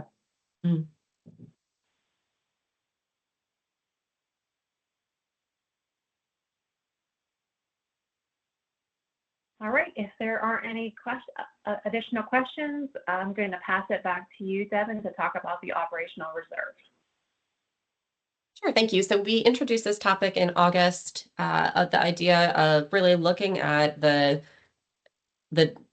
I would call it volatility that we've had the first few years based on sort of significant programmatic changes, and looking at that and, also considering the fact that we are self-funded and, for our operations and our reinsurance. So wanting to make sure that we have the ability to adjust to future uncertainty or future changes that are outside of our control in a way that really allows us to continue to meet our obligations and if anything, significant changes on the negative side, allowing, giving us time and some buffer to make adjustments on the budget side to adjust to any of those changes that might bring us in the other direction from a budget perspective in lowering our revenue. And if you really look at each of our areas, so we have the two currently in place with the program operations and reinsurance, and then on the horizon, the state affordability program. So for each of these areas, they are in slightly different ways, but all impacted by enrollment, especially on the operational, especially in the reinsurance and state subsidy side, but the revenue side for operations. Utilization, which also impacts reinsurance, and the general mix that we're seeing and dynamics that we're seeing in the market. And those can be unpredictable and greatly influenced by federal factors and just broader economic ones. So we do feel like having these external dependencies and having these large potential other factors coming in that we don't have direct control over would potentially leave Pennie vulnerable to a budget shortfall in the future based on, again, these aspects that are outside of our control. So on the next slide, and this echoes what we talked about in August, but with a few more examples of what this would look like. So what we're proposing to do is to set aside approximately half of the annual budget for each of these different distinct areas in order to provide an operational reserve for them. And again, based on whatever dynamic is occurring, it could impact one of these programs or all three, really depending on what the change is. But this sort of allows each program to have its distinct bucket for potential changes. So going through some of these, so for example, in operating costs, a significant drop in enrollment, for example, if the enhanced CPTCs are not extended, could potentially result in 30% lower revenue, and we would have to sort of immediately reallocate and recalibrate our budget. By having this operating reserve about 30 million, it would give us time to be able to do that. So for example, we would have to look at things that are more variable, like outreach or certain contracts, and this would allow us to kind of make the adjustments needed to recalibrate our budget so that we can be sustainable for the long term at a lower revenue assumption. On the reinsurance side, again, this program is also impacted by all the different factors we mentioned. And just playing out, for example, what could be the situation. So, we set reinsurance higher at 50 million for 2025 coverage year. So we would potentially have to pay 50 million in 2026. If there's a large change in 2025, or if enrollment starts dropping in 2026 because the enhanced APTCs have not been extended, by having this reserve, it would allow us to make sure that we can fully meet the obligation of the $50 million program without having to make any other adjustments. And then moving forward, we would have to kind of do a broader recalibration on the budget if our revenues do decrease. But that's an example of how this could play out, for example. And then the state affordability program, again, that has been set in place but does not have current funding. But when that is in place, that would also be very subject to enrollment. So the idea here would be that there would be a dedicated funding for the state affordability program through one of the sources outlined in the new law. And then this 20 million would really be as a buffer to that. So if we, projected a $45 million program and enrollment was much higher, maybe we were too successful in getting the word out about a new state affordability program and had more enrollment than we were projecting, that could tip us over, for example, a $50 million budget, and we'd be able to dip into this. Say if it's $5 million more, we would be able to dip into this, make sure that we can still fully fulfill the program and the state subsidy program for that year. And meanwhile, it would allow us to recalibrate that program for the next year, again, using the new information and new assumptions so that we could readjust the modeling and the amount that we provide through the affordability program to recalibrate that to align to the budget we have. So again, it would sort of allow us to have that time to recalibrate so that we could be in the long term sustainable with that as well. And, there are a lot of assumptions built into the modeling. For example, it does assume that not everyone uses their full amount of the state affordability subsidy, in that, some people stay in the plan they have and it may not use the full amount they could, and they aren't interested in shopping, and maybe they are sort of at that affordability point and they're satisfied with their plan. But for example, if more people come in and shop and more people are using more of that state subsidy than projected, that's another way in which that program could kind of outpace its projections as well. So again, each of these sort of have different dynamics associated with them and different influences at play. And that's why we wanted to have 3 separate buckets for the amount of money and kind of anchoring that to about half of each program. In looking around, that's, general best practice for organizations that are self-funded and rely on their own funding to be viable. So that's the proposal for the different reserves, and a little bit more about kind of the examples of when they would be used and how we could find ourselves in a situation to use them. So, for any unexpected impacts, it would allow us to fulfill the program without having to make other cuts, while also buying us time to recalibrate each of these programs to a different budget amount so that we could be sustainable for the long term. Any questions on the operational reserve approach? Devin, it's Joel Hopkins. I think the approach in general makes perfect sense. I don't think anyone would ever disagree that you want to have those reserves for all of the contingencies that you had talked about. My pause or my question is, are we being certain not to just take an arbitrary number and go, hey, 50% is the right amount?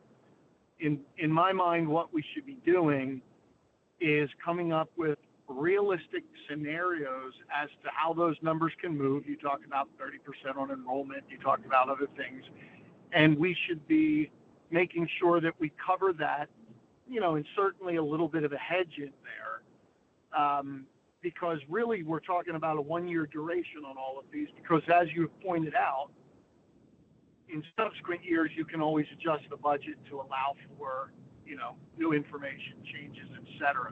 So to bring that hopefully to a real point is I would just want to be careful that we aren't over reserving, but we are basing it on, a thoughtful consideration of how all those different things might move and what we need to have in reserve to be prepared for it.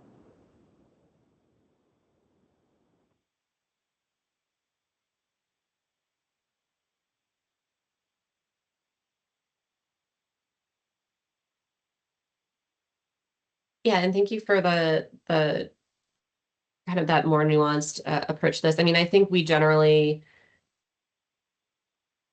taking a quick glance at them, that based on what we know, we could, the numbers end up being probably about what we would need with some cushion in them, maybe some more than others. Reinsurance, we haven't seen a swing that big, so maybe has a little more buffer in it.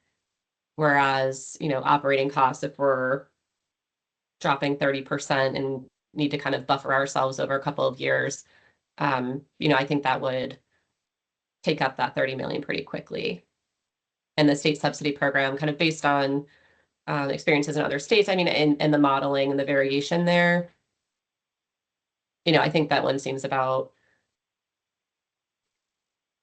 that one would sort of anchor into what we could potentially see there too, again, with a little bit of buffer.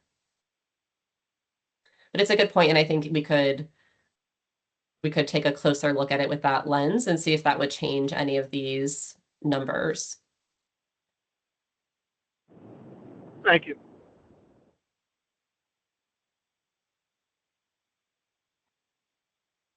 Colleen? Along those lines too, just the operational aspect of things in, say this moves forward and in going forward years, if we're not dipping into some of these buckets, how does that work if one continually gets tapped, but another is not, or, how do we begin, I guess, what's the operational process with all of this? Like if this gets put forward, is it specifically set with these amounts for each of these buckets? Are we reviewing these buckets every year? Like what's the, general process for managing this over time? Yeah, it's a great point. I definitely think as we know more and have more certainty on certain aspects of the budget, especially with the enhanced APTC, and even if that stays in place, I think that's still something we would want to look at every year and see, are we never using one of them, or do we feel like there are adjustments we could make, even if our budget continues, if our budget grows and we work on maybe taking on additional improvements, does that change how this would be? So does that mean we should add more into operating costs, or if the size of the different programs change, for example? So I think this could be an annual discussion, where as part of our budget process, we kind of look at, did we need any of the reserves? Do we feel like they're still right sized? And we could kind of make that as part of the annual budget review. Thank you.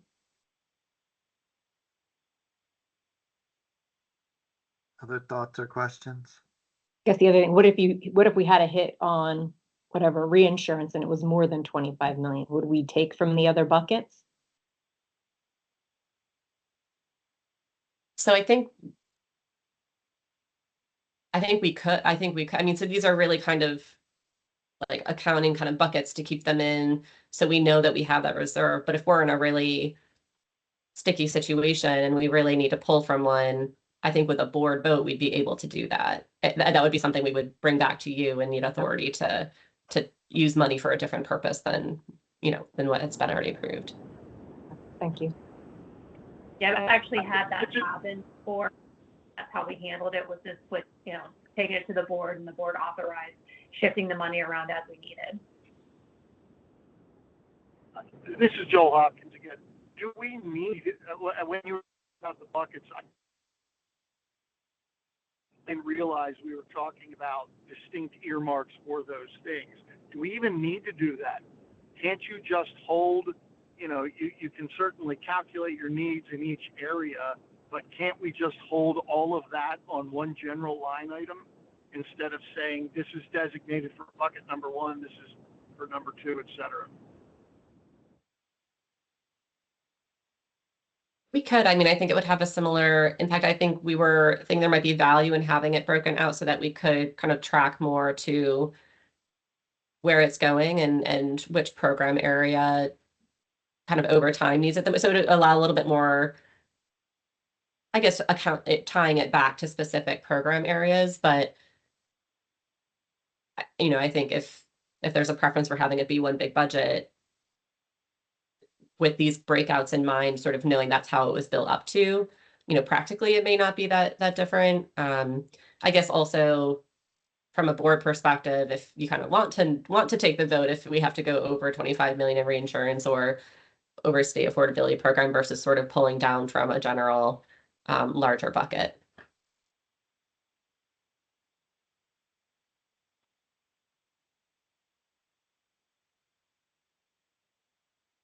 I think we thought this might have a little bit more kind of traceability and I guess accountability to tying a specific reserve to a specific program area.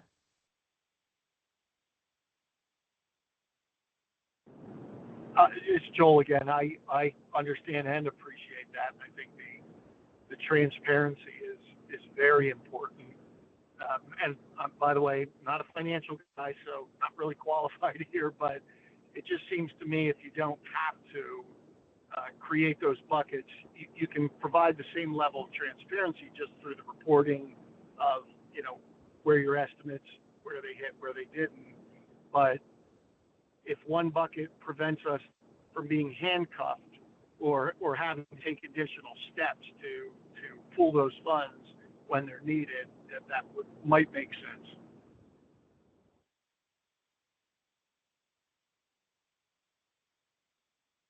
Yeah, I don't feel strongly one way or the other, Devin. I mean, particularly if the idea is if we quote unquote overspend or dip into one of the buckets, we'd pull from the other. I guess I could see Joel's point that we might as well just keep it in one bucket, and as we use it, I mean, we'll account for it where it's going. So for record keeping purposes and to report to the board, we'll know where we've been spending and where we've had to dip into the reserve fund. But I think, and it may even be easier operationally for you, because otherwise, theoretically, if we blew through 30 million of the reinsurance, you'd have to get us all on the phone, schedule the meeting to pull 5 from operational. And as we know from scheduling our spring meeting, sometimes that can be difficult. So maybe it is just simpler, so long as we keep the transparency that we intended to just keep it as one bucket outside is the operational reserve bucket.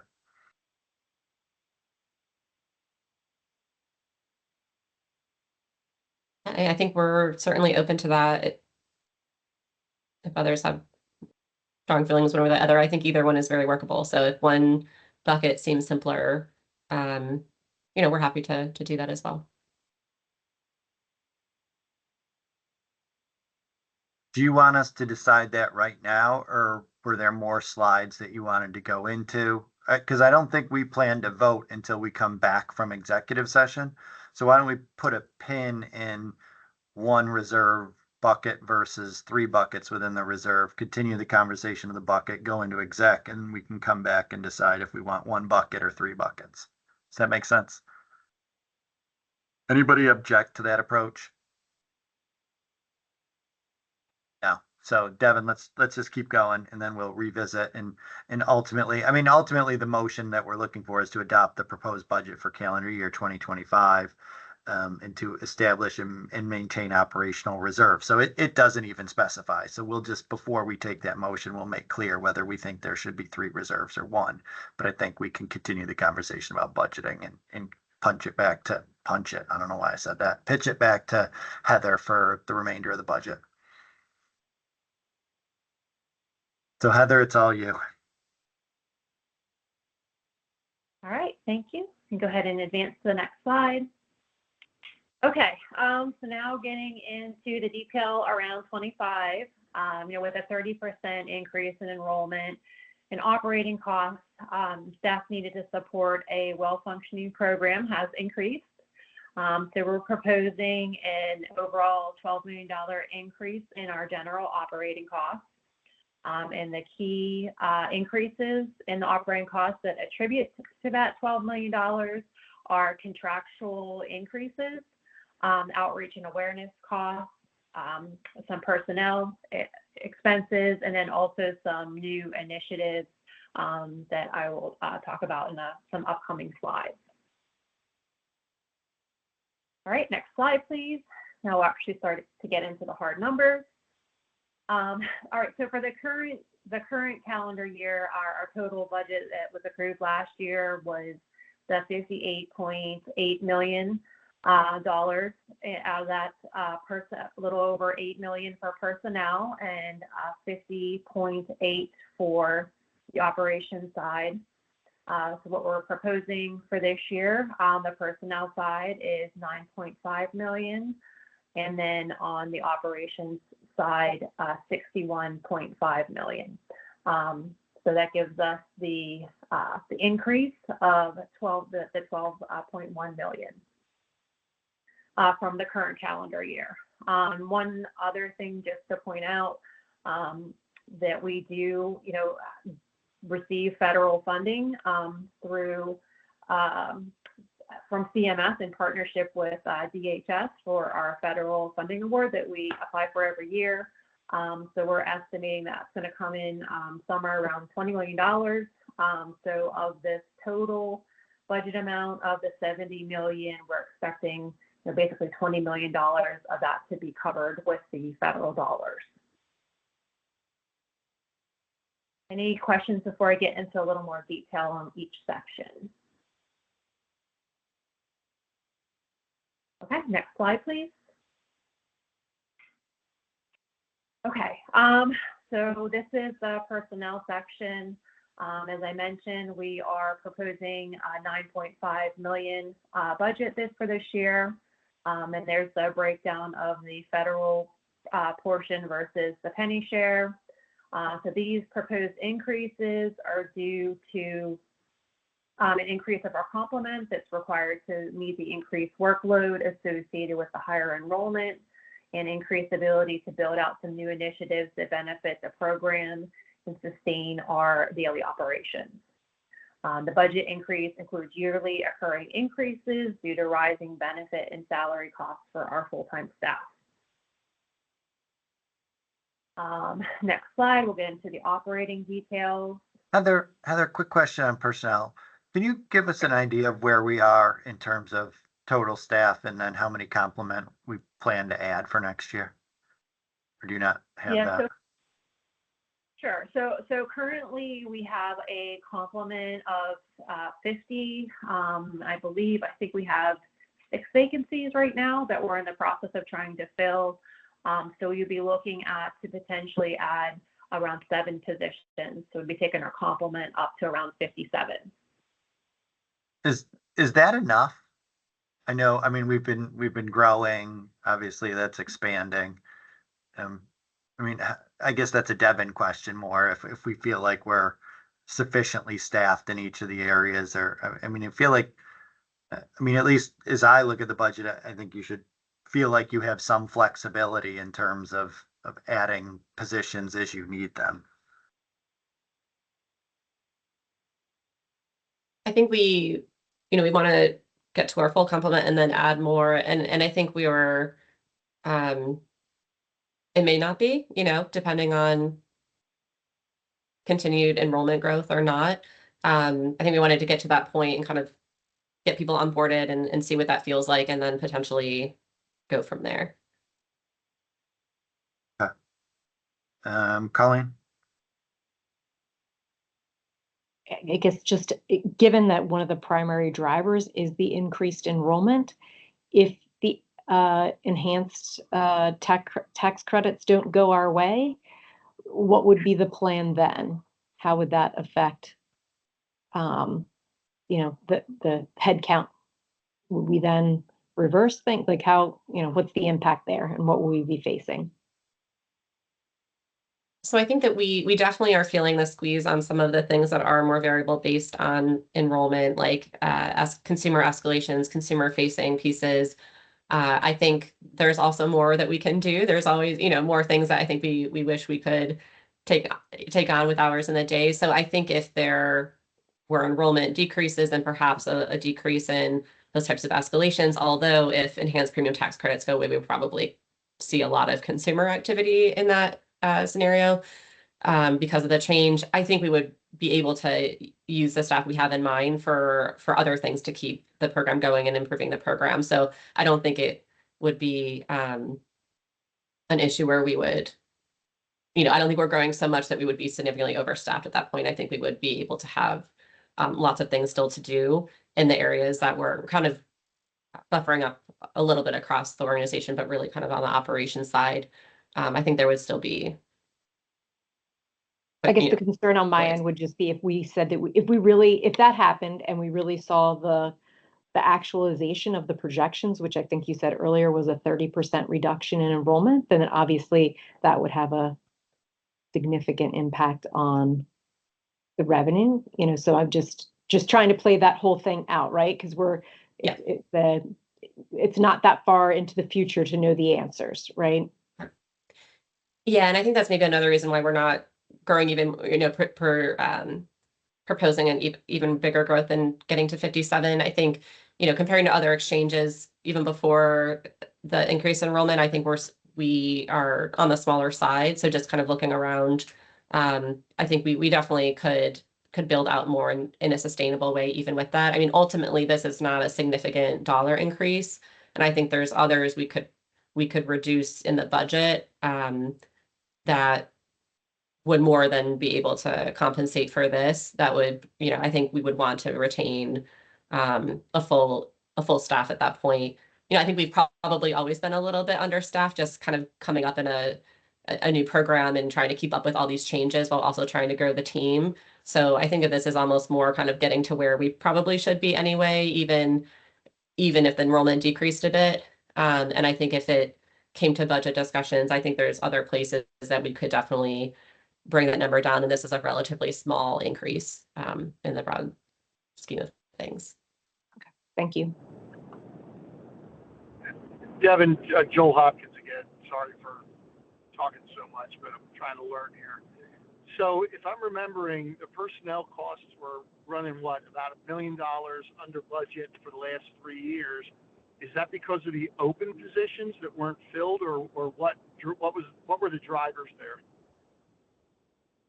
Yeah, it has been that we've been carrying open positions and trying to keep up with that. But we have more dedicated resources now. So we did bring on two HR resources that we think actually will allow us to kind of keep up with the needs we have as far as hiring. And that was something that we didn't have those resources in place before now. So I think we kind of were sitting behind a bit on and trying to play catch up on staffing. Thank you.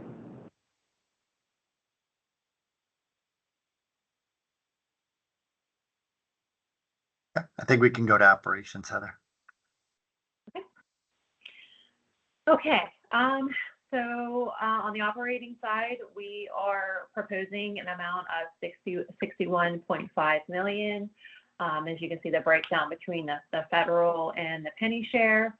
So a majority of the increase in the technology section, there's always contractual increases that are built into the contract. So that equates to that $1.7 million number there. And then we have some new technology support enhancements that I will go into a little more detail later, but that's around 3.6 million. And then over in the outreach and awareness section, we're looking to increase the general outreach and marketing costs, basically about 1.6 million. And then from the lessons learned from the unwinding, a more consistent awareness building efforts outside of the open enrollment are valuable, especially with the ongoing volume and then normal Medicaid account transfers throughout the year.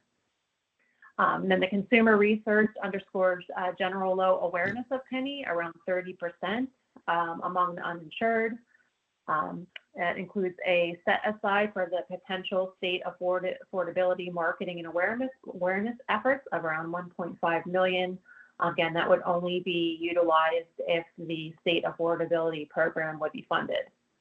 And then the last piece under general operating, I think you guys are all aware, we're in the middle of going through some pretty extensive changes to our office for remodeling.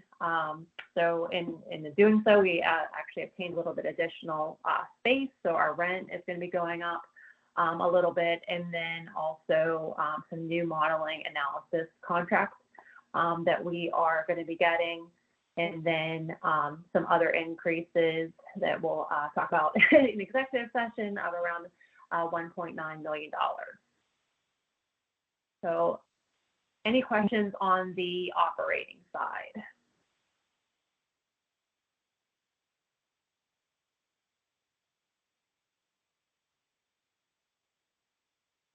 Not seeing any. Okay. Next slide, please. Okay, so as I mentioned, we have some proposed new initiatives for 2025. So there are several projects planned with very specific budget costs. The first one being to prepare for the state subsidy implementation and in anticipation of potential funding, and then implement a consumer-focused enhancements through reducing barriers and selecting plans and verifying income. So these projects will be completed in 2025, and they're not going to be obligating any long-term funding in the event that the advanced premium tax credits are not extended.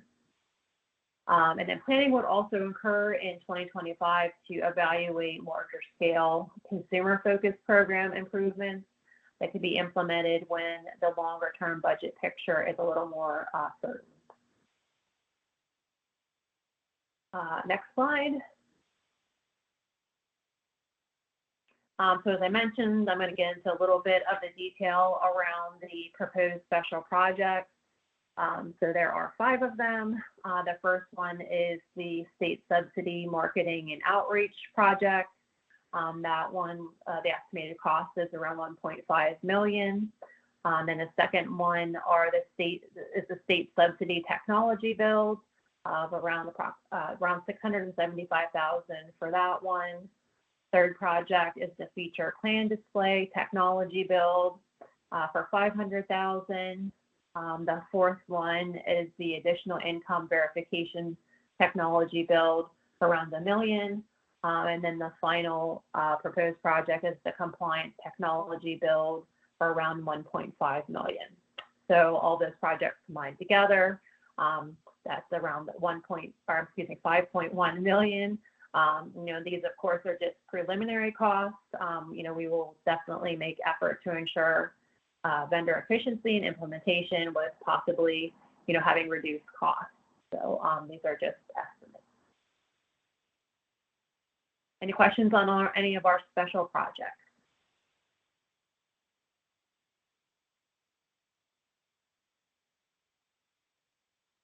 So I think with that, there's two topics that are budget related for executive session.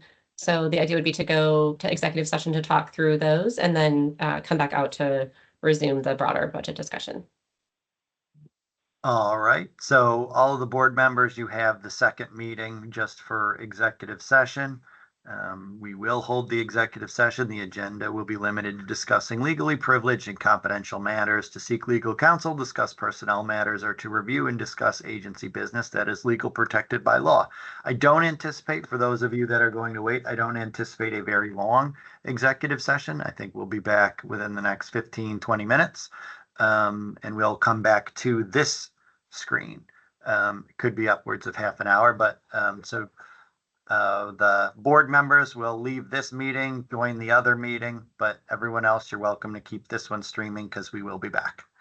Thank you.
All right, we are back in regular session.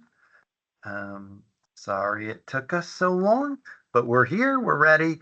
I think the remaining issues that we needed to address coming back into regular session were a vote on the budget. And where we left it is we pinned the idea of an operational reserve being 3 buckets or 1. Does anyone feel strongly about 3 versus 1? Oh, never mind. I think we have a couple more slides. So let me pitch it back to Devin for additional slides, or Heather maybe. All right, thank you. So actually, I have 2 more left. So this slide here, it's kind of pulling all the pieces together. So it's pulling the budget and the revenue and everything into it, and so you can see the full picture. So if we are accurate with our projections for ending out the current calendar year 24, that means our balance for next year cut into the beginning of the year, once the operational reserve is put aside, would be around 32.3 million. And then if we pull in the revenue numbers across the 3 different buckets, we're expecting a total income of the 125.2 million. And then pulling in all the expenses, including the transfer over to reinsurance, so total expense amount of 115,481,000. So then that would leave us with an estimated net position at the end of calendar year 25 of right around $42 million. So that's kind of the overall with everything pulled together. Does anybody have any questions before I jump to my last slide?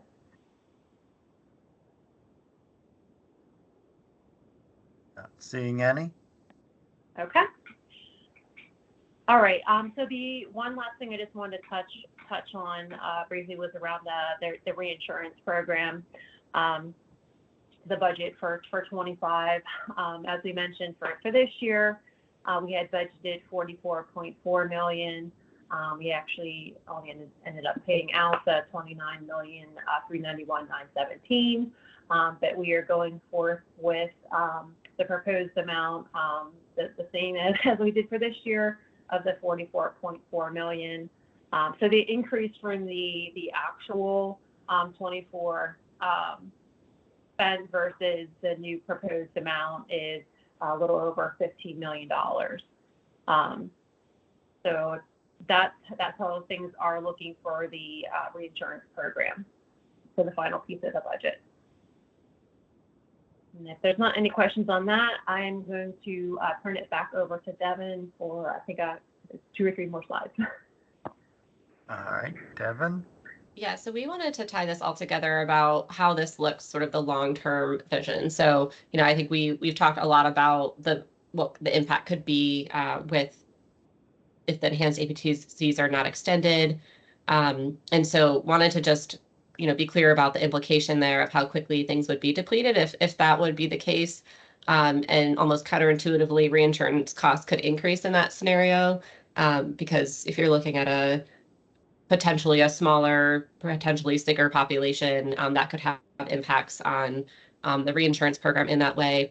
And operational reserves would by the time need to reduce costs and meet those obligations moving forward. So on the next slide, that's sort of the unhappy path versus the happy path, where if we are able to have the enhanced APTCs, we think there could really be a lot of innovative and very unique to Pennsylvania things that we could do to really enhance Pennie and almost do like Pennie 2.0 based on things that we've heard and kind of barriers we've seen. So just high level, some examples of those types of things that we would really work over the next year to put more meat on the bones of are, for example, a suite of consumer tools on Pennie.com that would help people understand a lot of how these different pieces work together. So, for example, we see a lot of confusion, especially with mixed eligibility families. When you have someone in Medicaid, someone on CHIP or someone on Pennie, and those combinations, or employer coverage and Pennie,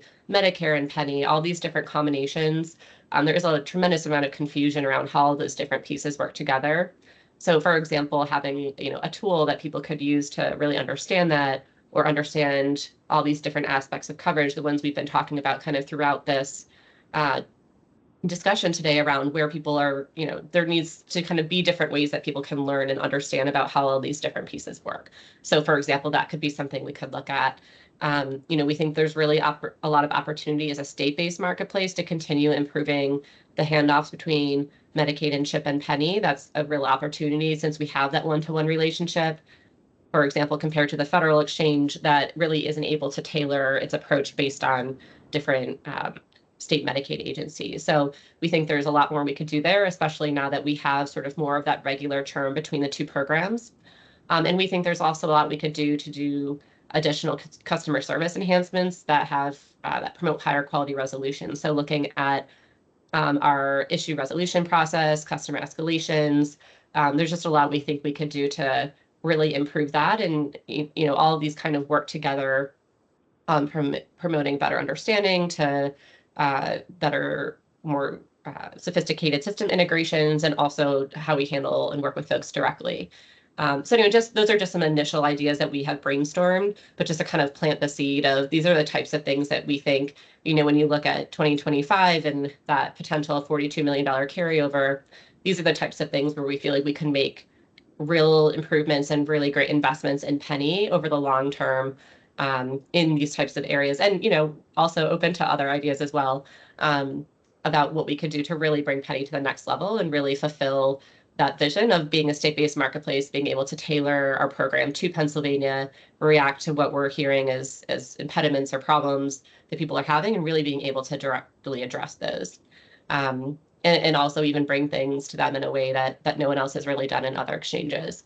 So those are just some ideas that we've had, just for people to kind of start thinking on. And on the next slide, I just want to compare these two, happy path and not happy path. So, this would be if they continue, and you can see how over time, by continuing to make investments in projects, we would sort of begin to spend that carryover down. You can kind of see at the end, it would mean, spending more in a year than we're bringing in, but it would allow us to kind of use that carryover balance, and really being able to invest that in programs in a very strategic and intentional way.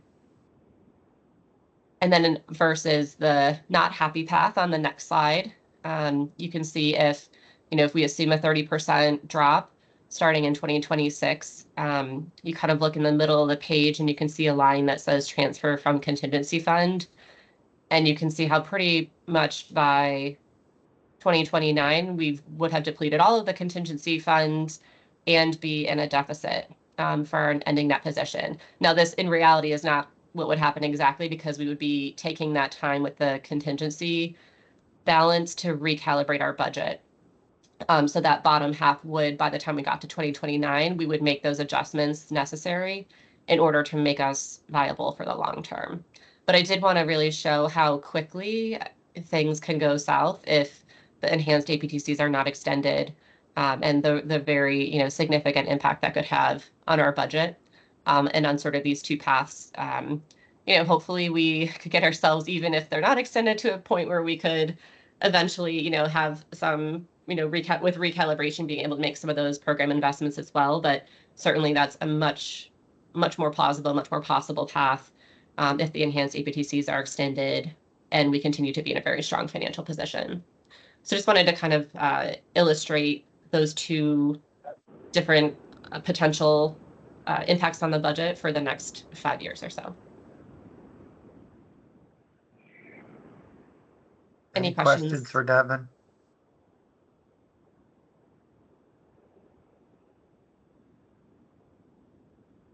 Okay, so that is kind of all we had for budget. Again, kind of looking back, focused a lot on what we have moving for the next year, and then moving forward. So now it comes to the two recommended approaches that we have, which is the reserves and the proposed 2025 budget. So I think we'll just go ahead, Colleen. Before Just one question on the reserves piece before we go to So even if we were to move to, we were talking 3 buckets versus 1 bucket, and I guess just to understand, would the board be advised when we were dipping into those reserves before we dipped into, like, how would that process work too? Would we know, understood that we would discuss it at the end of the year from a budgeting perspective, but would there be any awareness throughout the year? Yeah, I certainly think if we are in a situation where we're running into trouble on one of these areas that we need to dip into the operational reserve, that we would bring that to the board. I think we would, whether that's, try to get a quick meeting or even just a notification, we can work out exactly how, but I think we would certainly want to be very transparent if that was what we were doing. And I think it's likely that if we have an approved budget, anything we spend over that, we typically need a vote on. So even to dip into the reserves, I think that would trigger needing the vote to dip into it. Okay, great. Thank you.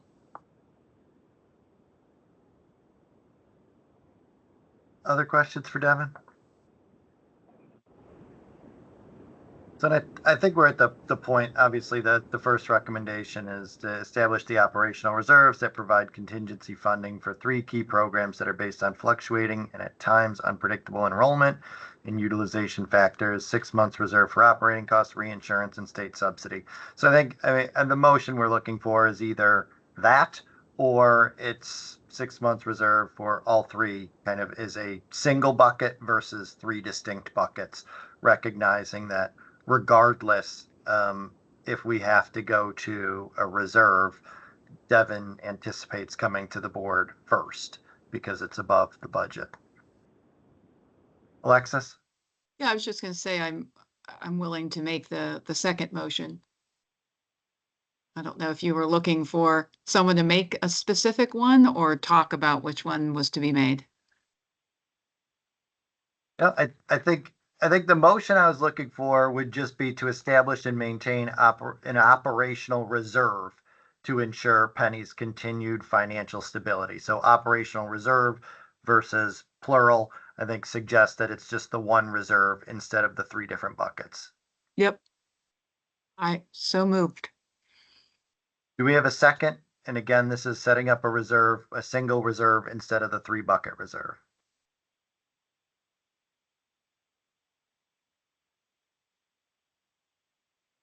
This is Dr. Conti, I second. Dr. Contiel second. Any discussion? Is there anyone that would prefer 3 buckets, or are we all comfortable enough with 1 bucket? Again, I think I don't have a preference. I think it's fine to go 1 bucket because I honestly don't think it makes much of a difference if we're coming back to the board anyway to go into the reserve fund. So, I mean, the approval by the board is going to be the same, and we'll just require the transparency from the staff and kind of continued accounting if we had to go there. Any other thoughts on it? All right, If we don't have the hearing- 3 buckets, oh, sorry, if we don't have the 3 buckets, do we have to put the dollar amount in? Because are we saying it's 75? Or that doesn't matter? I think the overall amount matters, I think, but I think we still say 75. Yeah, so that's, yeah, okay. I just didn't hear that in the motion, that's all. Yep. So we'll amend the motion to establish and maintain an operational reserve of $75 million to ensure Pennie's continued financial stability. Seemed like a friendly amendment. Any objection to the friendly amendment to the motion? Sorry, I just want to be, are we going to continue to, even though we won't have buckets, are we still identifying the 3 areas in which the dollars can be used? Or are there no other areas in which these dollars could be, like, Those are really the only 3 cost areas we have that we're even authorized to spend money on. So it'd have to be operating, reinsurance, and if funded, state subsidy. Okay, so if we were to be sued, like or something along those lines, we would never, that would be considered an operating cost, or I'm just trying to, make sure I'm, clear on all that stuff. Yep, I think that's right. Okay. Any more discussion? Say we have a motion and a second. It was amended with a friendly amendment to clarify 75 million, 75, not 95, 75, 75. So all in favor of the motion, say aye. Aye. I, Aye. Any opposed, same sign. Hearing none, the motion carries unanimously. We will need one more motion, and that's to adopt the proposed budget for the calendar year. So I think that was the rest of the presentation that we discussed today, aside from the operational reserve. So do we have a motion to adopt the proposed budget for 2025? This is Antoinette. I'll make the motion. Antoinette moves. Do we have a second? Colleen, I'll second. Colleen seconds. Any discussion? All in favor, say aye. Aye. I, Any opposed, same sign. Hearing none, the motion also carries unanimously. I think that brings us to any other matters. Does anybody have anything else for the good of the board? Hearing none, we will again welcome Joel.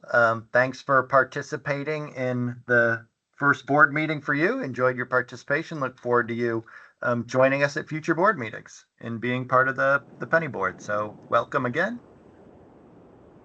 Thank And you, Commissioner. we will hold this meeting adjourned. So thank you all. Thank you. Thank you. Thank you. thanks. Thank you.